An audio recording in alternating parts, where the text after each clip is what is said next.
4 प्रकारचे पाप करतो त्याला मनुष्य म्हणत नाही. माहिती आहे कोणते 4 महापाप? हे 4 महापाप करतो तो मनुष्य नाही. कोणता? पहिला परस्त्री म्हणजे आसक्त आहे, संग करतो म्हणजे इलिसिट सेक्स, परस्त्री संग करतो त्याला मनुष्य म्हणत नाही. तो दिसतो मनुष्य ना, तो मनुष्यच आहे. दुसरं जुगार खेळतो. आता जुगाराचे रमी सर्कल हे जुगारच आहे. रमी म्हणजे तुम्हाला वाटेल भरपूर पैसे आले, कार जिंकली, ते रमी जुगारच आहे. स्वतःच्या कष्टाने कमवलेच घ्या.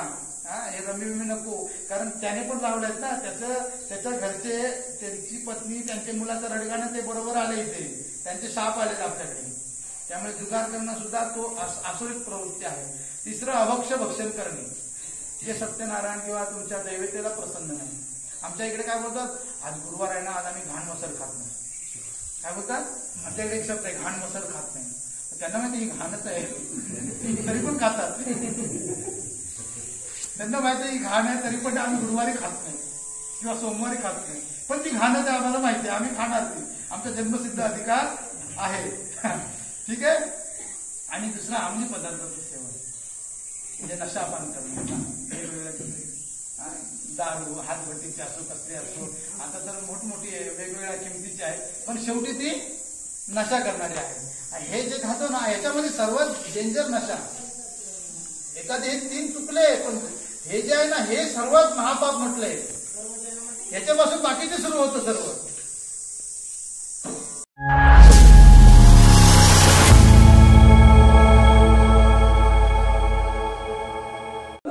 आपल्यासोबत मांडण्यासाठी वेळ मिळाली आहे. आपण त्यांना त्यांचे चिंतन ऐकूया. जय श्री हरे कृष्ण. ओम नमो भगवते वासुदेवाय. ओम नमो भगवते वासुदेवाय. ओम नमो भगवते वासुदेवाय. ओम नमो भगवते वासुदेवाय.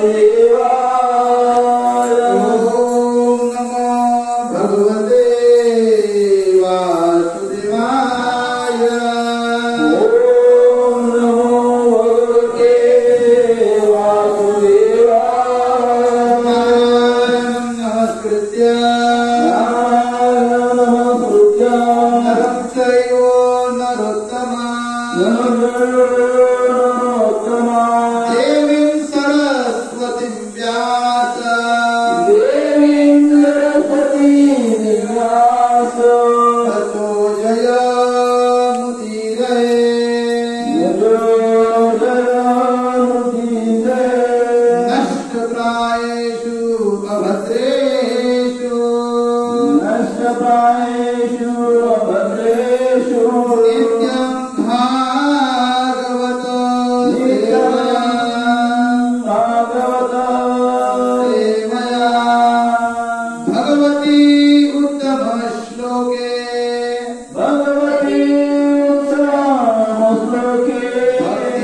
Krishna Hare हरे कृष्ण कृष्ण हरे हरे हरे राम हरे राम हरे राम हरे राम राम राम हरे हरे राम राम हरे हरे हरे कृष्ण हरे कृष्ण कृष्ण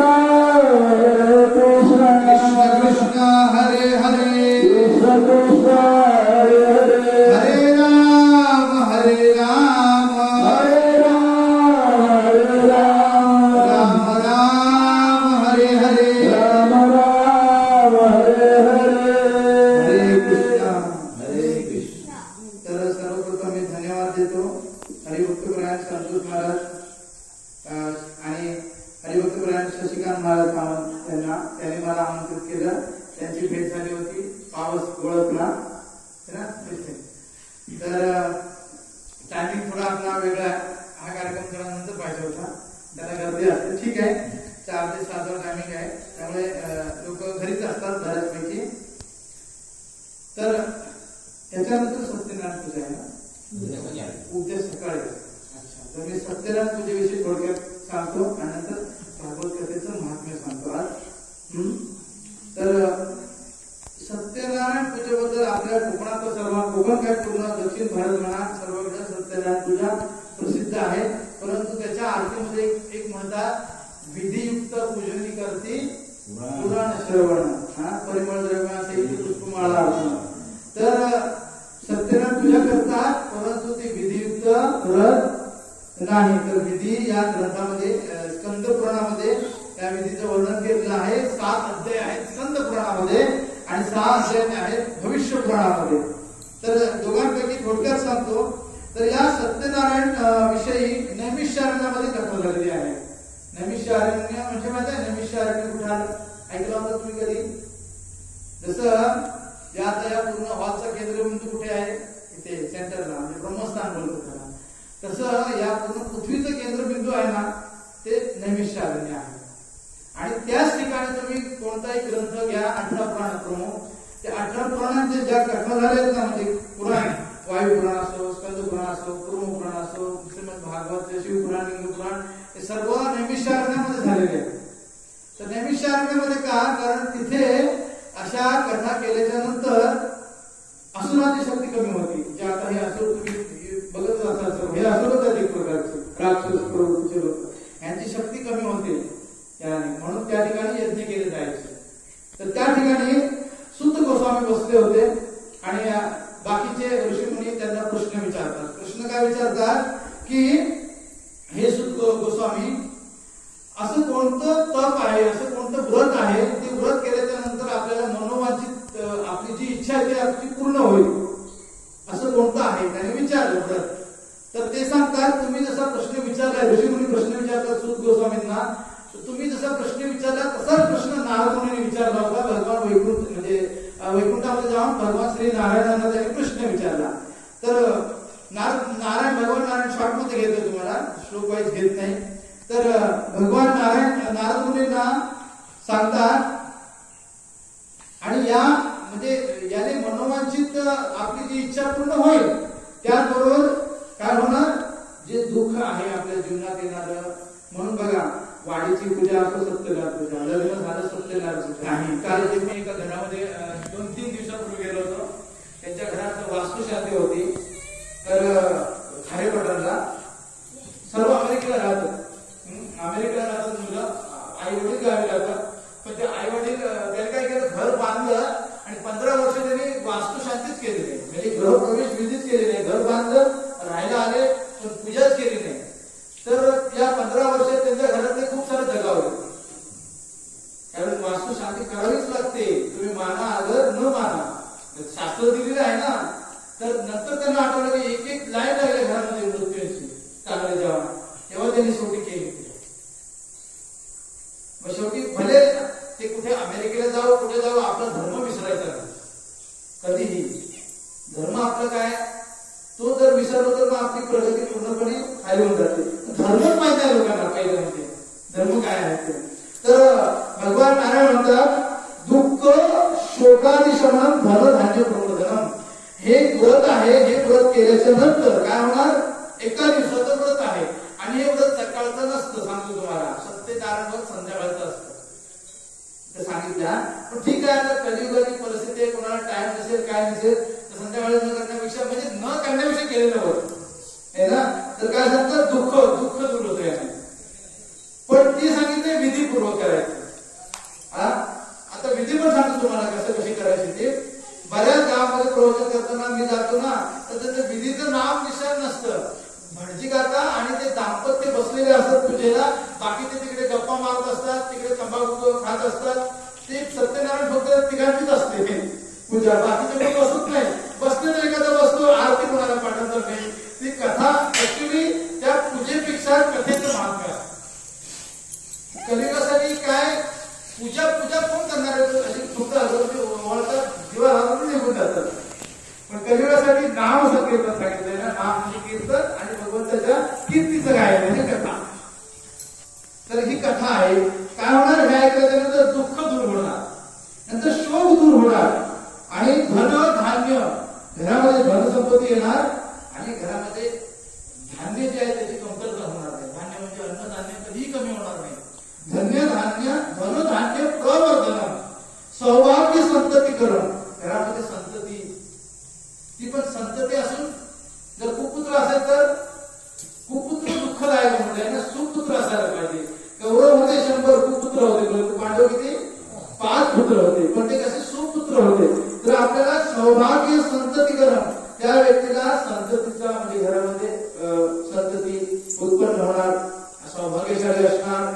सर्वत्र विजय प्रदान, जो हे सत्यनारायणाचं व्रत करतो ना तो सर्व कार्यामध्ये यशस्वी होतो.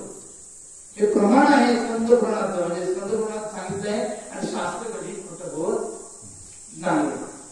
यस्मिन कस्मिन दिने मृत्यू भक्ती श्रद्धा समन्वित, असं म्हणतात सत्यनारायण पूजेसाठी मुहूर्त काढायची आवश्यकता नाही. लग्नासाठी मुहूर्त लागतो, बाकी कार्यासाठी मुहूर्त लागतो, मात्र सत्यनारायण पूजेसाठी मुहूर्त काढा किंवा न काढला तरी काय फरक नाही. कारण म्हटलं यस्मिन कस्मिन, कधी यस्मिन कस्मिन दिने मृत्यू म्हणजे या पृथ्वीवरती भक्तिभाव असला पाहिजे त्यामध्ये आणि श्रद्धा असली पाहिजे. सत्यनारायण देव यज्ञ निशामुखी, निशामुखी म्हणजे रात्र सुरुवात व्हायच्या आधी संध्याकाळ होतं ना त्याला निशा, मुख म्हणजे सुरुवात, संध्याकाळच्या वेळी हे सत्यनारायणचं व्रत करायचं असतं. ब्राह्मणे बंधवशैव सहित धर्म तत्पर, काय करायचं मनुष्याने, काय करायचं, जे भजी काका असतात त्यांना आमंत्रित करायचं. आपण काका बोलतो इकडे ना, त्यांना ते ब्राह्मण म्हटले, ब्राह्मण असते तर सर्वांनी आपल्या बंधू बांधवांसहित म्हणजे कुटुंबातील सर्व व्यक्तींनी धार्मिक म्हणजे धर्मामध्ये तत्पर होऊन संध्याकाळच्या वेळी भगवान सत्यनारायणाची पूजा करायची. आणि पूजा केल्यानंतर पूजा करताना त्याच्यामध्ये सर्वात महत्वाचा भाग काय असतो माहितीये का, प्रसाद सोडणे प्रति भेटीला. ते प्रसादाचं खूप महत्व. मी बऱ्यापैकी बघितलं ब्राह्मण समाज सोडून बाकीच्या इथे कोणाच्या घरी प्रसादच होत नाही. त्यांच्याकडे होतं ते पण मला माहित नाही पूर्ण, परंतु व्यवस्थित प्रसाद होत नाही. काय करतात माहिती आहे, इथे प्रसाद सांगितले काय तो बघा, बऱ्याच ठिकाणी मी गावागावात जातो ना तर प्रसाद सांगतो. इथे प्रसाद असतो काय काय वापर करायला सांगितले, रामगाव फळं, ब्रह्मग्रंथ केळ, घृतम तूप, काय करायचं बघा, क्षीरम दूध, क्षीर म्हणजे दूध, घृतम म्हणजे तूप, रंभाफळ म्हणजे केळं, गोधूमस्य चूर्णकम, गव्हाचा चूर्णाचा रवा, लापशी रवा, ते हे कसं म्हटलंय, अभावेशाली चूर्ण किंवा गव्हाचा रवा नसेल तर तांदळाचं म्हणतात चालेल, तांदळाचं बारीक, ठीक आहे. वा शर्करा, साखर नसेल तर वा तुला म्हणजे गुळ वापरू शकतो. सपादम सर्व भक्षाने च एकीकृतम निमित्त, हे सर्व समान मात्रेमध्ये घ्यायचं. सर्व तूप, साखर, रवा जे जे नाव घेतले ना ते समान मात्रेमध्ये घ्यायचं आणि त्याचं आपण असं गोड पदार्थ बनवायचा. हा झाला भगवंतांचा अतिशय सत्यनारायणांना प्रिय असणारा एकदम प्रसाद झाला. आधी प्रसाद नाही, त्यांना अर्पण केल्याच्या नंतर प्रसाद झाला, आधी त्यांना नैवेद्य झाला, ठीक आहे. तर हे झालं. त्याच्यानंतर दुसरा प्रसाद असतो ना, त्याच्यामध्ये डाळ, भात, भाजी, पापड, लोणचं, ते काही, फक्त त्याच्यामध्ये 2 गोष्टी वापरायच्या नसतात. माहिती आहे कोणत्या? 3 गोष्टी वापरायच्या नसतात. तर जनरली तिसरा कोणी वापरतच नाही, नॉनव्हेज तिथं कोणी वापरत नाही, पण 2 अजून बाकी राहिले. कांदा वांदा करतो त्रिपुरा, कांदा वापरत नाही सत्यनारायण मध्ये आणि लसूण पण वापरत नाही. एका ठिकाणी पूजा करायला गेलो होतो सत्यनारायणाची, तर म्हटलं बघा मी जिथे जातो तिथे हे नियम फॉलो करावे लागतील, नाही तर मी करणार नाही पूजा, सांगितलं त्यांनी. तर ते बोलले नाही गावात ये तिथे नाराज होऊन जातील ना. मग ते गावात त्यांची पूजा करा ना, सत्यनारायणाची कशाला करताय पूजा? कुणाची? समजा मी एका मुलीवरती प्रेम करतोय तर तिला आवडणारी वस्तू मी देणार ना. तिला जी वस्तू आवडेल, जसं मी तिला आता गुलाबाचं फूल घेऊन म्हटलं आय लव्ह यू, आणि तिला जे आवडेल ते, तिला केक आवडतोय समजा, तर मी केक देणार, तिला दुसरं काय आवडतच नाही, तर ते थोडी सत्यनारायणाला काय आवडतं ते देणं महत्वाचं ना. तर मग गावात त्यांचा तिथे विषय नाही. सत्यनारायण एका ठिकाणी मी मानगावला गेलो, मी वास्तुशास्त्र बघतो, तर घरामध्ये गेलो तर सांगतो घरामध्ये विश्वकर्माचा फोटो लावलेला असा, आणि त्यांचे जे खूप मोठे एक्सपर्ट ते सुतार आहेत, त्यांच्याच घरी गेलो, परंतु ते फॉलो करत नाही त्यांच्या देवाला. तर ते वास्तुशास्त्र फॉलो करत नाही. म्हणजे वडिलांनी ऐकलं होतं म्हणून मला त्यांनी आमंत्रित केलं, मी गेलो त्यांच्याकडे, आणि मुलगा मानायला तयार नाही, असं काय नाही कसं पण करा. मी म्हटलं तुमचे कुलदैवत कोण आहेत? विश्वकर्मा. त्यांचे फोटो घरासमोर ठेवून, म्हणजे घरात मेन फोटो त्यांचं दैवत आहे ना. तर मग त्यांनी त्यांचं जे किचन आहे ना ते आग्नेय नसतात, तर दुसरीकडे होतं, दुसऱ्या दिशेला, आणि त्यांना व्यवस्थित वास्तुशास्त्राप्रमाणे बांधायचं होतं, काही प्रॉब्लेम सुरू झाले होते. तर म्हटलं तुम्ही आयत्याप्रमाणे तुम्ही लोकांची घर बांधता, तुमचं पण घर तसं असायला पाहिजे ना वास्तुशास्त्राप्रमाणे. ठीक आहे, पूर्ण 100% नसेल, 50% तर तुम्ही प्रयत्न करा, 50% नसेल तर किचन आणि टॉयलेट बाथरूमचं तरी तुम्ही व्यवस्था केली पाहिजे. कारण सूर्य उगवतो ना तो कधीही चुकत नाही, लेट होत नाही. आज रात्री जागृत झाली म्हणून उशिरा सूर्य उगवणार आहे का? तसे ग्रह सुद्धा कधीही चेंज होत नाहीत, ते बरोबर त्याचा प्रभाव आपल्यावरती पाडतात. वास्तुशास्त्रानुसार घर नसेल तर ते मानायला तयार नाही. नंतर मी सर्व दाखले दिले, पुरावे दिले, त्याच्यानंतर तो मानायला लागला. शेवटी शास्त्र हे मानलं पाहिजे, त्याचा लाभ होतो. जसं सत्यनारायणांना काय प्रिय आहे ना, तर गावागावामध्ये प्रसाद बनवतात, सत्यनारायणांना शिरा बनवतात, त्यांच्या पुरतं गोड गोड त्याच्यामध्ये कांदा लसूण नसतात, त्यांच्या पुरतं एक प्लेट काढतात, बाकीचे आहे तसेच खातात. नाही मग खाणार नाही लोक, ते वर्षाने 12 महिने खातात घरामध्ये, ज्यावेळी बंधन नसतं. पण इथे सांगितले विधीयुक्त, विधी तर पूर्ण विधी, अर्धवट करायचं नाही, करायचं तर पूर्ण करायचं. याच्या पुढे करा. बऱ्यापैकी गावांमध्ये ना सांगतो तुम्हाला, कुठे राजापूर तालुक्यामध्ये बऱ्याच ठिकाणी गावागावामध्ये बदल झाले की बाबा एका दिवसासाठी काय प्रॉब्लेम होत नाही. मसाला वाटण्यामध्ये 2 पदार्थ टाकायचे नाही, कारण ते याच्यामध्ये मेहनत सांगितले, विधी महत्वाचे आहे सत्यनारायणासाठी. नाहीतर लोक बोलतात सत्यनारायणाची पूजा केली परंतु माझ्या जीवनात काही परिवर्तन नाही, किंवा ज्याच्यासाठी पूजा केली आता कशासाठी करतो सत्यनारायण, की घरामध्ये काय सांगितलंय, सुख देण्यासाठी, दुःख दूर जाण्यासाठी, त्याच्यानंतर धनधान्य वाढण्यासाठी, लग्न झालं तर त्या दोघांचा सुखाचा संसार होण्यासाठी. ठीक आहे, म्हणजे वाडीचं भलं होण्यासाठी वाडीमध्ये पूजा असते, गावामध्ये पूजा असते, मुंबईला सोसायटीमध्ये पूजा असते, मात्र ते विधी नसते. एक आता करायचं तर मग 100% पूर्णच करा ना, अर्धवट कशाला. आणि एका दिवशी आपण जर तो प्रसाद नाही खाल्ला तर काय आजारी पडणार आहोत का आपण असं? तर हे महत्वाचं आहे, हे सत्यनारायण. बाकी याच्या 5-6 कथा आहेत, तुम्हाला महात्म्य सांगितलं की विधीनुसार केलं पाहिजे. असं केल्याच्या नंतर काय होणार, एकदम भगवान नारायण नारदमुनीला सांगतात कलियुगामध्ये सर्वात छोटा उपाय आहे, तो पण पूर्ण दिवस करायचा नसतो. कारण आयुष्यभरात कधी ते श्री विष्णूची पूजा करतील की नाही गॅरंटी नाही. म्हणून लग्न झाल्यावर 2ऱ्या-3ऱ्या दिवशी उलगावणी वगैरे झाल्याच्या नंतर, म्हणजे स्नेह वगैरे झाल्याच्या नंतर ती पूजा केली जाते. कारण आयुष्यभरात एकदा तरी विष्णू पूजा, बाकी वैष्णव तर वर्षाचे 12 महिने करतात, त्यांच्यासाठी अलग करायची आवश्यकता नसते. हे सत्यनारायण पूजा कोणासाठी असते, जे करत नाही त्याच्यासाठी. आता पांडुरंगाचे भक्त आहेत ना, ते नेहमीच पांडुरंगाची पूजा करतात ना, त्याच्यासाठी अलग करायची आवश्यकता नसते. पण समाजात राहतो म्हणून समाजाचं म्हणजे बोलतात ना की जर मी नाही केलं तर मागच्या पाठची पिढी करू शकत नाही. जशी पालखी येते, इकडे तुमच्याकडे पालखी येते ना, तर पालखी आल्याच्यानंतर जे नवीन मुंबईवरून येतात ना, त्यांना आरतीच्या वेळेमध्ये काय टाकायचं ते पण माहित नसतं. की बाबा कधी घरातली माणसं नसतील ना, अचानक खेडे आले तर त्यांच्यासमोर आरतीचं वेळ काय घेऊन जायचं ते पण माहित नसतं. बाकी तिकडे एज्युकेटेड एवढं झाले पण आपला धर्मच माहित नाही. किती चुकीचं आहे ना, की आरतीमध्ये नारळ ठेवावा लागतो, त्याच्यानंतर काय वस्तू ठेवावं लागतं, त्या माहित नाही. बाकी इकडे खूप शिक्षण घेतलंय आणि त्या शिक्षणानंतर त्याला व्यसन लागलं पुढे. मग त्या शिक्षणात शिक्षणाचा तरी काय उपयोग? आता तुमच्या गावात एक प्रभूजी आले, 200 करोडची प्रॉपर्टी सोडून अमेरिकेवरून आले सोडून, 15 वर्ष इंजिनियर होते, त्यांची वाईफ डॉक्टर आहे आणि इथे ते शेती करायला आले. तुमचं भाग्य समजा ते, पण त्याने अनुभव केला तिकडचा. आपण इकडून सोडून जायला लागतो. मुंबई गेलो ठीक आहे, पण त्याच्या पुढे काल मी गेलो ना तिकडे परवा इथे कणकवली साईडला, 15 वर्ष झाली मुलं गावी झाली नाही, अमेरिकेला आहे. आणि देवी देवता शास्त्रामध्ये स्कंद पुराणामध्ये वर्णन आहे, देवी देवता वाट बघत असतात की भारतामध्ये आमचा जन्म कधी होईल.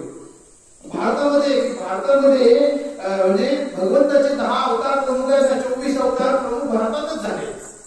या भारतभूमीमध्ये भगवंत पण प्रकट होतात ना, दशावतार तुम्ही ऐकला असेल, दशावतार भारतातच झाले. मग भगवंत सुद्धा इथे अवतार घेतात ना. आपण हा आपला परम पवित्र देश सोडून आउट ऑफ देशाला कशासाठी? पैशासाठी. इथे पैसे मिळत नाही मिळत का सांगा? इथे मिळतो की पैसा, सर्व काय इथे. याला रत्नाची भूमी म्हटलंय, पण अनुभव करत नाही.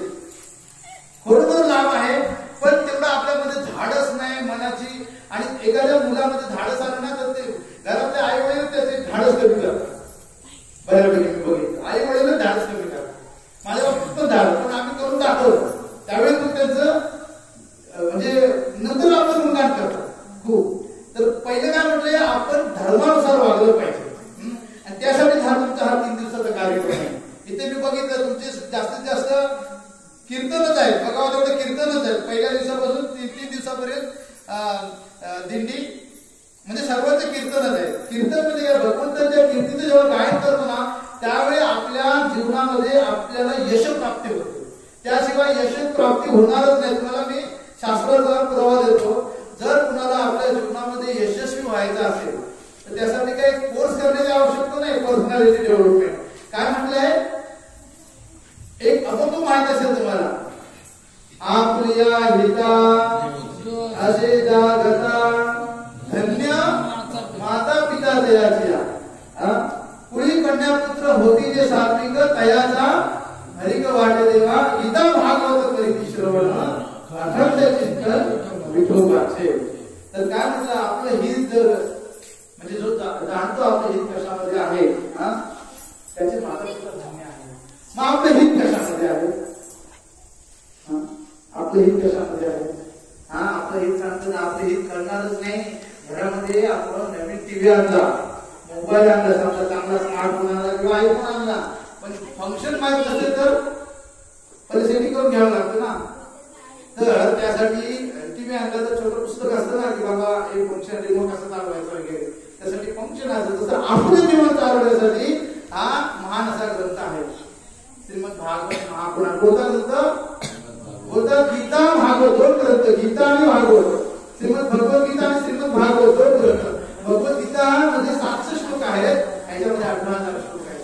कलियुगासाठी 2 ग्रंथ सांगितले. आणि हे ज्याच्या घरामध्ये आहे त्यांना वैष्णव म्हटलंय. काय म्हटलंय? ज्यांच्या घरामध्ये हे श्रीमद भागवत पुराण आहे त्याला असं काय म्हटलंय? वैष्णव म्हटले. त्याला वारकरी म्हटले. वारकरी शब्दाचा अर्थ काय हो? वारकरी वार करणारे ना, अज्ञानावर वार करणारे. कशावरती? अज्ञानावर. किंवा दुसरा अर्थ पायी चालत चालत पंढरीला जाणे, त्याला वारी असं म्हणतात. तर वारी शब्दाचे अनेक अर्थ आहेत. वारकरी, वार करणारे. संत तुकाराम महाराजांनी काय केलं, प्रत्येक वेळी अज्ञानावरती त्यांनी वारच केला. जे नास्तिक होते, जे पाखंडी होते, जे देवावर विश्वास ठेवत नव्हते त्यांचा, आणि जे दुष्ट होते त्याच्यावर त्यांनी शाब्दिक वार केला शास्त्राच्या अनुसार. तर काय म्हटलंय बघा शास्त्रामध्ये, श्रोतव्यम मम शास्त्रम. हे तुम्ही एक श्लोक बोला माझ्या मागून. श्रोतव्यम मम शास्त्रम हि यशो धर्म जयातिना पार्थश्रयार्थम लोकेश मोक्षार्थम धर्म बुद्धिना. या श्लोकामध्ये ना खूप महत्वाचं असं सांगितलंय. याच्यामध्ये भगवान नारायण ब्रह्मदेवांना सांगतायत प्रत्येक मनुष्याला यशस्वी व्हायचं, बरोबर?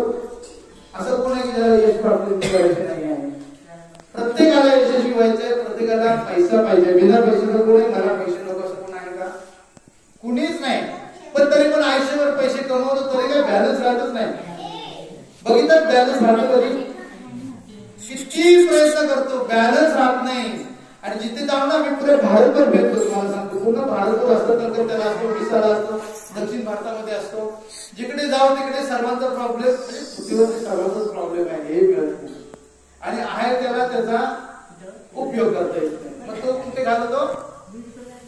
पिण्यात घालतो कुठेतरी, किंवा बोलतात ना असत्संग करण्यामध्ये, स्त्री संग करण्यामध्ये घालवतो, बाकी दारूमध्ये घालवतो. म्हणजे ज्याच्याकडे आहे ना त्याचा त्याला उपयोग करता येत नाही, आणि ज्याच्याकडे नाही त्यासाठी तो दिवसभर कावाड कष्ट करत राहतो. तरी किती 50 वर्ष जमा केलं तरी बघितलं तर त्याचा बँक बॅलन्स काय नसतो. बघा तुम्ही आता ज्याचे 50 वर्ष झाले, काय कमवलं आपण 50 वर्षात? कमाई केली पण बॅलन्स काय राहत नाही, दरिद्रताच येते. तर का दरिद्रता येते? का माहिती तुम्हाला? म्हणजे शास्त्रामध्ये ब्रह्मपुराणामध्ये वर्णन आहे, त्याच्यामध्ये सांगितलंय जो व्यक्ती कमाई करतो, कोण कमाई करतो? गृहस्थ, लग्न झालेला व्यक्ती कमाई करतो. संन्यासी करत नाही, ब्रह्मचारी करत नाही. मग त्याचे ना त्याच्या कमाईचे किती 3 भाग करायला सांगितले. किती भाग? 3 भाग. 3 भाग करायला सांगितले. 3 भागामध्ये ना समजा एखाद्याची कमाई समजा 20,000 रुपये असेल, किती आपण कमी समजूया इकडच्या गावाच्या पद्धतीने, तर 20,000 असेल तर 3 भाग करायचे. 3 भागामध्ये पहिला जो भाग आहे ना 1 पाव भाग करायचा. 1 पाव भाग किती होतो? 20,000चा 5,000.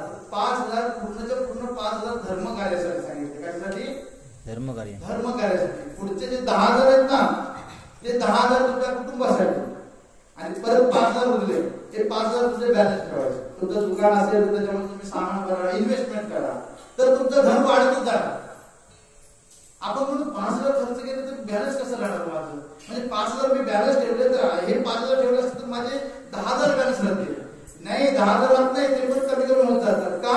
तर हे 5,000 आपण एक उदाहरण सांगतो, 5,000 हे शास्त्र सांगतंय, ते तुम्ही धर्म कार्यासाठी केलं ना, अन्नदान करा किंवा गायीसाठी द्या, किंवा कोण असं धार्मिक व्यक्ती तुम्हाला दिसलं नाही तर तुम्ही गायीसाठी गुळ आणून द्या, त्याच्यासाठी चाऱ्याची व्यवस्था करा. गाय तर ठेवल्याच नाही गुन्हे, आता एक करून सोडायला लागले.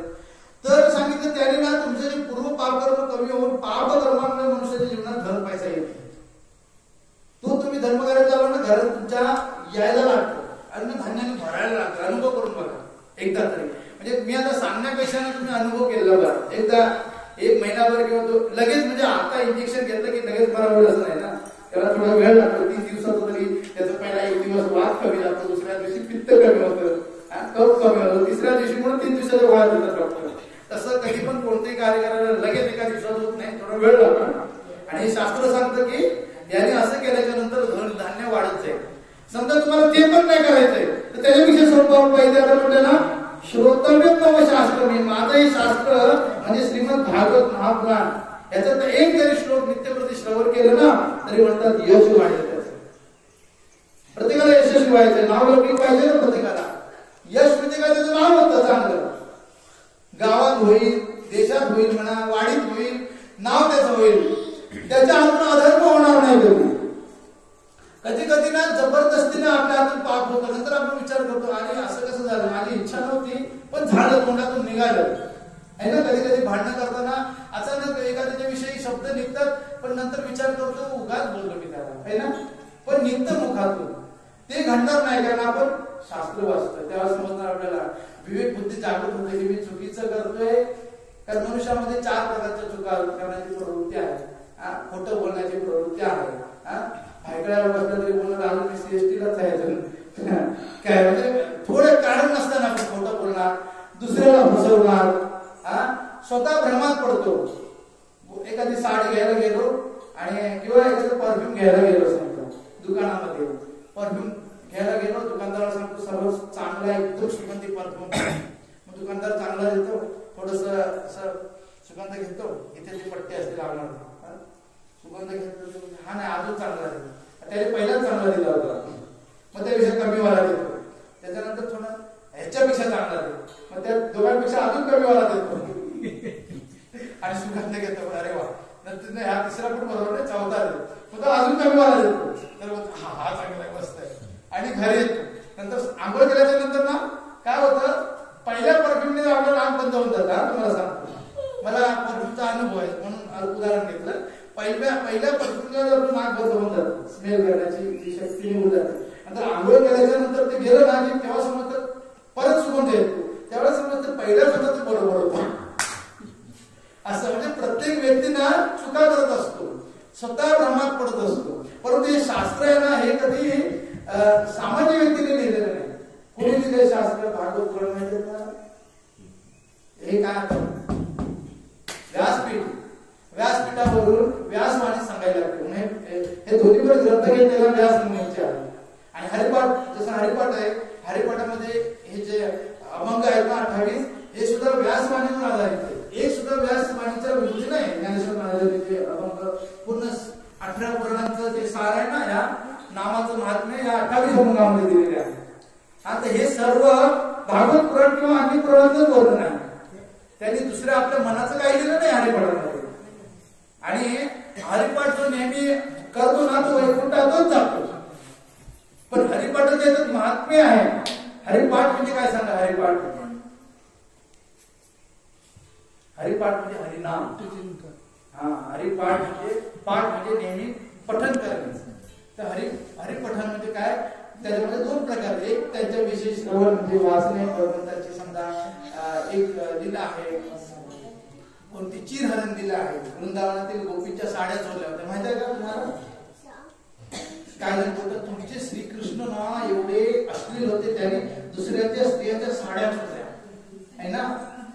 आणि मग आपले लोक अरे हो श्रीकृष्ण असे होते, ते श्रीकृष्णच पांडुरंग आहेत ना, त्याने जर दुसऱ्यांच्या साड्या चोरल्या मग त्याची पूजा का करतो आपण? का करतो? श्रीकृष्ण असतील होते ना, परस्त्रियांबरोबर रात्री त्यांनी रासलीला केली आहे. उत्तर माहिती तुम्हाला? आपण हिंदू धर्म याच्यामध्ये दिलंय भागवत मध्ये. म्हणून सर्व तुकाराम महाराज बोलतात ना, वयाच्या 5व्या वर्षापासूनच भागवत मुलांना दिलं पाहिजे. त्या आता ते प्रभूजी आले ना, शाळेत मुलांना शाळेत नाही का इंग्लिश कसली बोलतात बघा. घरी शिक्षण चालू केलं. तुम्ही कोणताही प्रश्न त्या मुलांना विचारा, कोणताही प्रश्न विचारा, उत्तर देत जाणार. एवढे एक्सपर्ट आहे. इंग्लिश तर असले 12 प्रॉब्लेम बोलतात. एक मुलगी आणि मुलगा आहे. आजच्या शाळेमध्ये ना, आजची शाळा म्हणजे कत्तल खाणे, नुसतं त्यांची फीस भरत राहा. मुलं कधी तुम्हाला प्रणाम करून जातात शाळेत? कोण जातात सांगा? कोणाकोणाची मुलं जातात शाळेत? हे शिकवलं जातं का? फक्त पैसा कसा कमवायचा हा शिकवला जातो. मी कॉलेजला होतो मुंबईला, तर मी इथे 10वी पर्यंत इकडे गेलं, पुढचं मी मुंबईला गेलं सिद्धार्थ. तर आम्ही जायचो. तर 11वीला ठीक आहे, 11वीला बसलेले असते. 12वीला मुलाचे आम्ही गावचे प्रामाणिक मुलं ना, कधी खाडे मारलेले नाही. तर आम्ही जायचो ना, ते सर मला बोलायचे बाकीच्या मुलांना, तुम्ही काय मूर्ख आहेत का? हा पूर्ण वर्गामध्ये तुम्हाला इतर मुलं दिसतात का? तुम्ही 5-6 जण येतात. उद्यापासून तुम्ही प्रायव्हेट क्लास लावा, येऊ नका शाळेमध्ये, स्कूल म्हणजे कॉलेजमध्ये. तर मग आम्ही वर्षभर सुरुवातीचे 15 दिवस गेलो, त्याच्यानंतर आम्ही कधी कॉलेजला गेलो नाही, बाहेर प्रायव्हेट क्लास. मग हे शिक्षक सांगायचे बाहेर क्लास लावा, कॉलेजमध्ये येण्याची गरज नाही. आणि बाकीच्या कोपऱ्यात हे अशा सिगारेट. कारण माझं एक काम पण होतं, मी जेवढे मुंबईचे कॉलेज आहेत ना, तिथे मी बुक सप्लाय करायचे. त्यामुळे जेवढे कॉलेज सिगारेटने भरलेले. आता हे शिक्षण आहे, हे मुलांना द्यायचं, फी जास्त भरून. आणि त्यांना काय करायचं, त्या मुलांना व्यसनी बनवून टाकायचं. ठीक आहे, आता आपल्याला सर्टिफिकेट तर लागतं, त्यासाठी पाठवावं लागणार, ग्रॅज्युएशन सर्टिफिकेट पाहिजे काहीतरी त्यासाठी. मग त्याचबरोबर मुलांना ते कुठं तर ते शाळेत त्यांना मिळणार, रँकिंग तर होते की नाही, रँकिंग होते. त्यापेक्षा आपण शाळेत पाठवायचं नाही असं सांगत नाही, पण त्याबरोबर घरी पण धार्मिक शिक्षण दिलं पाहिजे. आता घरी आई वडीलच धार्मिक नाही, मग काय करायचं? आई वडीलच धार्मिक नाही, मग काय करायचं? आणि जर तू जायला लागला ना मुलगा, हे काय बुवांचं ऐकायला टाळवायचं, त्याच्या नादाला लागला तर बुवांना अडाणी समजतात. पण तुम्हाला सांगतो, हे जे धार्मिक प्रवृत्त आहेत ना, प्रामाणिक जे आहेत ना, त्याच्यासाठी विद्वान कोणी नाही. जेव्हा मला पटलं ना, त्यावेळी मी सारखं जायला लागलो, म्हणजे त्याच्यातून ऐकायला लागलं. हा, मला इंग्लिश यायचं नाही. म्हणजे अरे मंदिरामध्ये आमचं ना दर संडेला इंग्लिशमध्ये लेक्चर असायचं. तर मग ते मला समजायचं नाही, ते लेक्चरमध्ये हसायचे. मला समजायचं कशाला हसतात, कारण समजायचं मी हा करायचं. आता नंतर बसून ऐकून रेग्युलर करून नोट्स काढून मग समजायला लागलं त्यावेळी. पण उद्देश सांगण्याचा उद्देश आहे की बुद्ध मुलांना जसा मडक्याला आकार देतो ना तसा तो आकार करतो, तसं लहान वयापासूनच मुलांना हे संस्कार दिले पाहिजे. हे आपला हे जे तुम्ही 3 दिवसाचा कार्यक्रम केला आहे किंवा 7 दिवसाचा भागवत सप्ताह असतो, याचा उद्देश हाच आहे की आपल्या जीवनामध्ये परिवर्तन आलं पाहिजे. आणि आपण जसं तुम्हाला सांगतो इकडे राखण देतात, राखण देतात, कोंबडी देतात ना इकडे, सरपंच देतात, बऱ्यापैकी कोंबडी देतात. तर मग मी प्रश्न विचारला, हा कोंबड्या देतात कोणाला सांगा, कोंबड्या देतात कोणाला? कोण सांगतो? आमच्या देवीला, कोण म्हणतो आमच्या मालकाला, जागे मालकाला, खूप जण सांगतात. हा, तर कोण सांगतो आमच्या ह्या जागे मालकाला, कोण म्हणतो महापुरुषाला, काय काय वेगवेगळी नावं सांगतात. अच्छा, याला शास्त्रप्रमाण आहे का? जसं आता हे सत्यनारायण पूजा भटजी काका आले, सत्यनारायण पूजा सांगितली, याला शास्त्रप्रमाणे स्कंद पुराण. जसं लग्नविधी आहे, ऋग्वेदामध्ये लग्नविधी दिलेली आहे. आता लग्नामध्ये अक्षता का टाकतात, शुभमंगल सावधान करून ना अक्षता टाकतात. अक्षता का टाकतात? कोण म्हणतं लग्न झालंय? त्यांना माहित असलं पाहिजे अक्षता का टाकतात. अक्षता म्हणजे अख्खे असतात, तुकडा नसतो हा, जेणेकरून त्या दोघांचा संसार अक्षय क्षती नको होऊन देतात. त्याच्यानंतर काय करतात? अक्षता जेव्हा वरपूजन केलं जातं, नवरदेवाचं पूजन केलं जातं. तुम्हाला सांगतो, ज्या दिवशी लग्न होतं ना त्या दिवशी नवरदेवाने आपल्या सासऱ्यांना प्रणाम करायचा नाही, सासऱ्याला पाय पडायचा नसतो, कारण तो देव आहे. आता एका दिवसाचा तरी एका दिवसाचा देव असतो ना नवरदेव, लग्नापर्यंत त्या दिवसापर्यंत 1-2 दिवसाचा तो देव असतो. त्या दिवशी आपली कन्या त्यांना दान केली आहे, तर ज्याला दान केले जाते ना त्याला पाय पडायचं नसतं. सॉरी, ज्याला दान केले ना तो श्रेष्ठ आहे. ज्याला दान केलंय समोरचा, आपली मुलगी त्यांना दिली आहे, त्यामुळे त्याने पाय पडायचं नसतं देणार.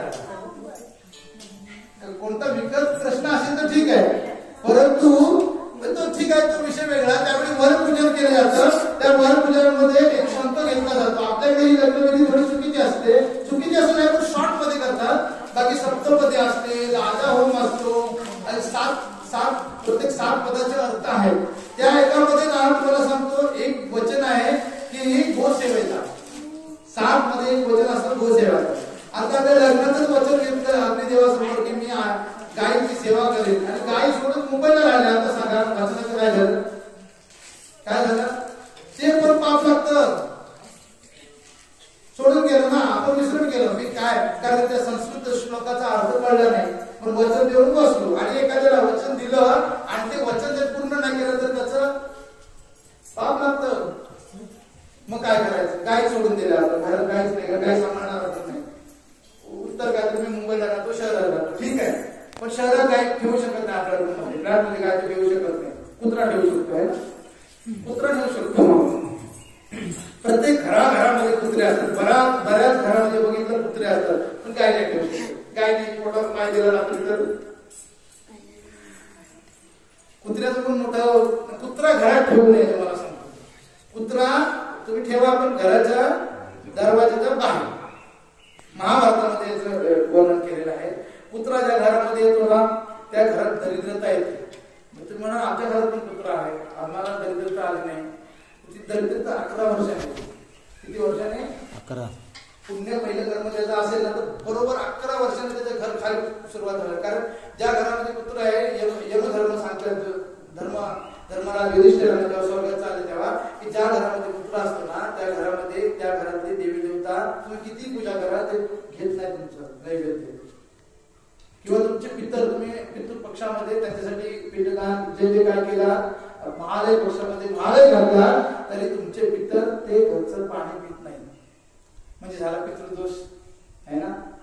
मग ते म्हणणार दिसतं कसं, तर त्याचं वर्णन केलं गरुडपुराणामध्ये. अशा प्रकारचे आपल्या जीवनात अडचणी येतात आणि जेव्हा पूर्ण करतो त्या अडचणी दूर होतात. अनुभव केले आहे गरुडपुराणामध्ये एकदम स्पष्ट दिलेलं आहे. म्हणून कुत्र्यावरती प्रेम करा, औषध पाणी करा, परंतु घराच्या बाहेर. समजा तुम्हाला एखादी मणियार आवडली तर तुम्ही काय घरात येणार का? आदलं वगैरे गादीवर झोपवणार का तिला? तिची जागा वेगळी असते. कुत्रा आवडला तर कुत्रा घराच्या बाहेर, कोणता असेल तर ते खुराड्यामध्ये. प्रत्येकाची जागा फक्त घरामध्ये मनुष्याची जागा आहे. तर त्यासाठी आपण काय करतो, हे शास्त्रच मनुष्याने जगायचं कसं, कुठची वस्तू कधी खायची असते रात्री. आता सर्व तुम्ही सांगितलं तर मग माणसाला जगात नको, जगायलाच नको. दही रात्री खायचं नसतो, दही 3 वाजायच्या आधी खायचं असतो, फळं रात्री खायचे नसतात. म्हणून या डॉक्टरांची लाईन लागलेली असते, जे मला हे दुखत आहेत, उभ्याने पाणी प्यायचं नसतं. खूप नियम आहे आणि हे याचं एकाएकाचं वर्णन आहे शास्त्रामध्ये दिलेलं आहे, पण ते शास्त्र वाचतच नाही आपण. अचानक अटॅक येतो, गेला, अचानक पॅरालिसिस होतो. का हे का कारण असं सांगितलंय. पॅरालिसिस का होतो माहिती आहे, आयुर्वेदामध्ये वर्णन केलंय, आयुर्वेदचा विषय आहे. जो जसं एक न्यायाधीश आहे, 2 बाजूला 2 म्हणजे वकील, याचा एक वकील याचा वकील, 2 आहेत ना, दोघांशिवाय तर न्याय द्यायची गरज नाही. कोणतरी आपलं न्याय मागण्यासाठी जात, पण वकिलांनी काय केलं, याच्याकडून पैसे घेतले किंवा न्यायाधीशाने पैसे घेतले, तो चुकीचा व्यक्ती आहे त्याच्या बाजूने न्याय दिला. काय केलं त्यांनी, पक्षपात केला. जो पक्षपात करतो त्याला पक्षघात होतो. काय होतं, पक्षाघात होतो. हे शास्त्रात दिलेलं आहे. म्हणजे खूप खूप एका बोलतात, एका तुम्ही जे कराल ना, मी असा एक चेंडू घेतला आणि मारला असं भिंतीवरती आणि भिंत फोडून चेंडू बाहेर जातो ना, नाही तो रिटर्न येतो आपल्याकडे. जसं करू ना तसं आपल्याला परत मिळणार आहे. म्हणून आता हा आपल्याला देह मिळाला, हा जन्म आपल्याला मिळाला, मनुष्य दुर्लभ कोटी जन्माच्या पुण्याने भागवत कथा ऐकू शकतो. आता एक तरी श्लोक मी बोललो ना, 2-3 श्लोक बोललो. हे 2 श्लोक ऐकण्याचं पुण्य त्यांना होतं, त्यांनी करोडो जन्मामध्ये पुण्य बनवलंय. तो इथे श्लोक आहे, कोटी जन्म समुत्थेन तदा कोटी जन्म समुत्थेन पुण्यदैव लभ्यते. कोटी करोडो जन्म पुण्य म्हणजे समजून घ्या, ह्याच्या आधी पण आपले जन्म झालेले आहेत. तर एकदा प्रश्न विचारला की मनुष्याचे जन्म तरी किती झाले, तर सांगतात की या पृथ्वीवरचे अणु सोडून द्या, म्हणजे ब्रह्मांडामध्ये जेवढे अणु आहेत ना त्यापेक्षा जन्म झालेला आपले, पण ते आपल्याला माहित नाही. भगवद्गीतेमध्ये वर्णन आहे. अर्जुन विचारतो भगवंतांना, भगवान श्रीकृष्ण सांगतात ही भगवद्गीता सुरुवातीला मी सूर्यदेवाला सांगितलं. तर अर्जुन बोलतो सूर्यदेव तर किती वर्षापूर्वीचे आहे, तुमचा आणि माझा जन्म हाताच आहे. तर मग श्रीकृष्ण सांगतात तुझा जन्म आणि माझा जन्म असे कितीतरी एकत्रित झाले, म्हणजे मी तर भगवंतच आहे, पण तुला माहिती आहे, मला सर्व माहिती आहे. मी पहिली भगवद्गीता सूर्यदेवाचं नाव आहे विवस्वार, सूर्यदेव विवस्वाराला मी भगवद्गीता सांगितली, कालांतराने ती खंडित झाली, म्हणून मी तुला पुन्हा सांगतोय.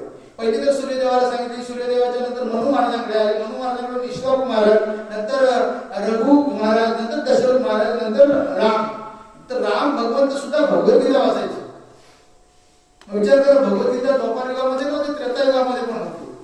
तीच भगवद्गीता आपल्याला ज्ञानेश्वरी बोलतो आपण इथे, तीच भगवद्गीता ज्ञानेश्वरी आहे. तर सांगितलं इथे संत तुकाराम महाराज बोलतात, गीता भागवत करीती श्रवण अखंड चिंतन विठोबाचे. आपल्या हिता असे झालं धन्य माता पिता दयाच्या कुळी कन्या पुत्र होती जे सात्विक दयाचा हरिक वाटे देवा तुका म्हणे मज घडो त्यांची सेवा तरी माझ्या दैवा पार नाही. संत तुकाराम महाराज जगद्गुरु आहेत, तरी काय म्हणतात ते की ज्यांच्या घरात हे भगवद्गीता वाचली जाते ना त्यांचे आई वडील धन्य आहेत. आता कोणकोणत्या आई वडिलांना धन्य व्हायचे, काय होईल, एक भागवत ग्रंथ आणायचा आहे घरामध्ये आणि नित्यप्रती एक श्लोक वाचायचा. आणि जसं जसं तुम्ही श्लोक वाचाल ना, जसं जसं तुम्ही समजा एखाद्याला मलेरिया झाला आणि जसं जसं तुमचं टॅबलेट वाढत जाईल ना तसं तसं तुमच्या शरीरामध्ये उत्साह वाढत जातो. बघा, जसं जसं आज सकाळचं टॅबलेट खाल्ल्यानंतर संध्याकाळचं खाल्लं, हळूहळू ताप कमी लागतो, कडवटपणा दूर व्हायला लागतो. हळूहळू 3, 4, 5 या 8-10 दिवसात चांगल्या त्याच्या पेशी वाढायला लागतात, त्याला चांगलं तिखट खायला आवडतं. तसं तसं हे जसं जसं श्लोक वाढतो ना तसं आपले पापकर्म कमी व्हायला लागतात, जीवनातल्या अडचणी कमी व्हायला लागतात. आपल्याला तेच तर पाहिजे, पण ते कसं लोकांना असं खायचं नाही, असं खायचं कसं, ह्या भक्ती मार्गात येत नाही, भगताकडे जातात, कोणाकडे, भगताकडे जातात. त्याच्याकडे मोठा आपल्याला मार्गात जायचं. तर ते किती सांगा पण अशा लोकांना तुम्ही त्यांना किती सांगा, उलट्या पालत्या घड्यावरती पाणी नाही. ते आपल्या जीवनामध्ये काय केलं तरी बदल करायला मरतील, कोणतं मोडे वागणार नाही, तसं त्या मार्गाला जाणारच नाही. पण हा सोपा मार्ग, एवढा सोपा मार्ग, काय बोलतात, नाम संकीर्तन साधन पै सोपे गळतील पापे जन्मांतर. तर न लगे सायास जावे मनांतरा सुखे येतो घरा नारायण. भगवंत समजा भगवंत आपल्या घरामध्ये आले, कसले कमी असतात वाढणार, धर्म वाढणार, अधार्मिक वृत्तीचा राहणार नाही, तो जय होणार, जयार्जुना तो प्रत्येक कार्यामध्ये यशस्वी होणार. का? कारण त्याचं कार्य शास्त्रावर आधारित आहे, मनमानी नाही करणार. तुम्ही सांगा, बऱ्याच ठिकाणी मी वास्तुशास्त्र बघतो, बऱ्याच ठिकाणी ग्रह प्रवेशाच्या दिवशी घरचा मालकच मृत्यू होतो किंवा कॅन्सर तरी होतो, काहीतरी प्रॉब्लेम होतो. आता एका ठिकाणी खरवते गावामध्ये गेलो आम्ही, घर बांधलं त्यांनी, मला बोलवलं, आम्ही सत्संगाला गेलो आणि काय झालं त्या दिवशी त्याच्या घरचा व्यक्ती गेला. तर ती दोघांचं ना भावकीमध्ये घर होतं, हिनेच काहीतरी केलं म्हणून माझा नवरा घ्या. म्हणजे खरोखर त्याच्या ती आपापसामध्ये खूप भांडण झाली, तिने काहीतरी दिवसही केले आमच्यावर. नंतर मला तुम्ही सांगा समजावून यांना काय, तर आम्ही घराचा आकार चेक केला, ब्रह्मस्थानच नाही घरामध्ये. ब्रह्मस्थान म्हणजे घरचा जो मधला धारण असतो ना, तो मध्ये धारण ठेवायचा नसतो, कधी धारण पुढे ठेवायचा असतो. ब्रह्मस्थान ओपन किंवा त्याला मर्मस्थान बोलतात. तुमच्या मन आपले जे 9 मर्मस्थान आहेत, समजा याच्यावर तुमच्या नाकावर जर कोणी मोठ्याने ठोसा मारला किंवा डोळ्यावर मारलं किंवा हे जे 9 प्रमुख आहेत ते तुम्ही मारलं ना, तर मर्मस्थान म्हणतात त्याला. माणसाचा मृत्यू तरी होईल किंवा त्याला व्यंग्य तरी येईल. तसं घरामध्ये एक मर्मस्थान असतं, मधलं ब्रह्मस्थान. ते ब्रह्मस्थान आकाशस्थान त्याला बोलतात, ते ओपन असायला पाहिजे. ते जर आग्नेय दिशा, नैऋत्य दिशा, नैऋत्य दिशेमध्ये मुलगा जर अभ्यास करायला बसला तर तो त्याला आळसच येणार. किती अभ्यास करून आपल्याला त्या आठवणारच नाही. पण ती जर दिशा चेंज केली ना, तर मुलांना पाठांतर पण होतो. त्याला प्रयोग केलेला आहे, हे शास्त्र दिलेलं आहे ना मत्स्य पुराणामध्ये. म्हणजे याचा अभ्यास चांगला गेला म्हणून सांगतो. मुलांची अभ्यास करायची म्हणजे विचार करा, या भूमीचा पण जे दोष असतो, म्हणजे जे स्थान असतं ना, त्यानुसार माणसाची बुद्धी पण असते. तुम्ही माना अगर न माना, पण हे शास्त्र आहे. ठीक आहे. श्रोतव्य मम शास्त्र हे यशोधर्मलयार्थिना पापशयार्थम लोकेश मोक्षार्थम धर्म बुद्धीना. तर हे श्रीमद भागवत तुम्ही ग्रंथ जेव्हा वाचायला सुरुवात करताना एक म्हणजे बोलतात, एक श्लोक नसेल ना तर अर्धा श्लोक नसेल तर 1 पाव श्लोक एवढा तरी तुम्ही वाचला पाहिजे नेहमी. 24 तास भगवंताने आपल्याला कृपा करून दिलेली आहे, त्याच्यामध्ये 24 मिनिटं तरी तुम्ही देवाला दिली पाहिजे. कदाचित तुम्ही अगरबत्ती नाही फिरवलं तरी चालेल, दिवा ऑफरिंग नाही केलं म्हणजे दिवा भगवंताला दाखवला नाही तरी चालेल, पण पहिला एक ग्रंथामध्ये 1 श्लोक तरी आपण वाचला. एवढा शक्तिशाली. जेवढे आपल्या अग्रपकड जातीचे संत होऊन गेले ना, त्यांनी हेच केलं, नाम संकीर्तन केलं. पण नाम संकीर्तन असं नाही अंधश्रद्धा, त्यांनी पूर्ण समजून घेतलं. आपले जेवढे संत होते ना, काही जण अंताछाप होते, पण त्यांचं जे आता म्हणजे 15वीच्या 12वीच्या अभ्यासक्रमामध्ये त्यांच्या कविता आहे का, ते प्रबोधनकार ठाकरे नावाचे तुम्ही प्रबोधनकार ठाकरे, त्यांनी बोलले नाही त्याचा खून झाला. काय बोलतात? खून झाला. तर काय ज्यांना ते ज्या मार्गात नाही ते वेगळ्या पद्धतीने जातो काढणार, पण त्याचे पुरावे पण जमा केले. त्यांचे जे जेव्हा भक्त जमाला जातात ना, तेव्हा जो अभंग आहे ना, तो अभंग आम्ही स्कंद पुराणात चेक केला पुरा. त्याने जातानाचं वर्णन केलं ना, तो सेम टू सेम संस्कृत श्लोकामध्ये आहे. ठीक आहे, कोणी लिहून ठेवलं का? नाही. गरुड येतो पडत काळे नावे करे त्वरे, ऐकलं असेल तुम्ही संत तुकाराम जेव्हा भगवत धामाला जातात तेव्हा सेम श्लोक. अजामिनाला जेव्हा न्यायला येतात ना, अजामिन नावाचा एक पापी व्यक्ती होता, त्याला न्यायला वैकुंठातून विमान येतं ना, सेम वर्णन संत तुकाराम महाराजांच्या अभंगामध्ये आहे. ते मराठीमध्ये आहे, अभंगवाणीमध्ये आहे, हे संस्कृतमध्ये आहे. तर ते खरोखर सहदेवामध्ये गेले भगवत धामाला, हे वर्णन नाही. आणि ते कारण मानत नसेल, पण त्याचं गाथा पूर्ण वाचायची, त्याच्यानंतर विश्वास ठेवायचा आहे ना. काय एकदा कोण आले होते, सर्व मीडियावाले आले होते कलकत्त्याला, आणि RSS वाले आले होते. आणि माझं प्रवचन होतं खडगपूरला कलकत्त्याला, आणि सर्व कॅमेरा वगैरे घेऊन आले आणि बसले. खूप म्हणजे 100 तरी लोक होती. नवीन मंदिराचं उद्घाटन होतं त्या ठिकाणी. तर एक मीडियावाला बोलतो, ह्या भगवद्गीतेमध्ये असं लिहिलेलं आहे, चुकीचं लिहिलंय, जातीभेद वर्णन केलेलं आहे. काय म्हणतात, याच्यामध्ये जाती, हा श्रेष्ठ तो श्रेष्ठ, जातीभेदाचं तो वर्णन करायचं. मी म्हटलं तुम्ही वाचली का भगवद्गीता? मी जास्त त्याला एक्सप्लेन नाही केलं. वाचली का भगवद्गीता? नाही वाचली. वाचल्याशिवाय कशी टीका टिप्पणी करता तुम्ही? पहिला तो ग्रंथ वाचायचा, म्हणजे किती श्लोक आहे, त्या श्लोकाचा अर्थ काय आहे माहिती आहे का तुम्ही? किंवा समजून घेताय का तो? त्याच्यामध्ये 700 श्लोक आहेत. 700 श्लोकामध्ये एक सांगितलं, एक श्लोक आहे चतुर्वर्ण मया सृष्टम गुण कर्म विभागशा. भगवंत अर्जुनाला सांगतात 4 वर्ण मी केले, जाती नाही, ते पण गुणानुसार, जन्मानुसार नाही. गुणकर्म चतुर्वर्ण मया सृष्टम, माझ्यापासून झालेला आहे, परंतु गुणानुसार. गुण म्हणजे एखाद्याचा जन्म ब्राह्मण जातीमध्ये आपण समजूया झाला, पण तो काय खातोय, नॉनव्हेज खातो, तो ब्राह्मण नाही. भगवद्गीतेनुसार तो ब्राह्मण नाही. तो कोण झाला, चांडाळ. कोण झाला, चांडाळ म्हणजे कोण, चांडाळ कोण म्हणतात माहिती आहे, जो कुत्र्याचं मांस खातो त्याला चांडाळ म्हणतो.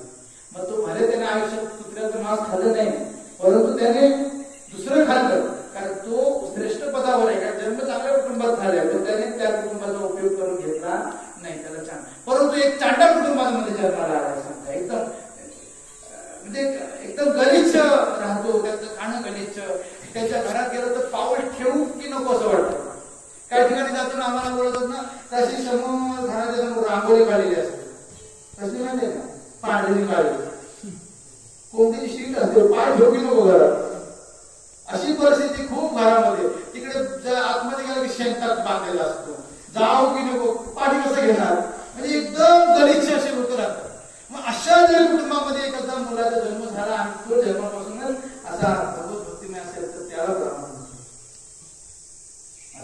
त्याला गुणानुसार गुण कर्म विभागाने भगवंत सांगतात. आणि समजा एखादा वैश्य कुटुंबामध्ये आहे, परंतु त्याचं कार्य ना एखादा क्षत्रिय असाल, तो क्षत्रिय झाला गुणानुसार.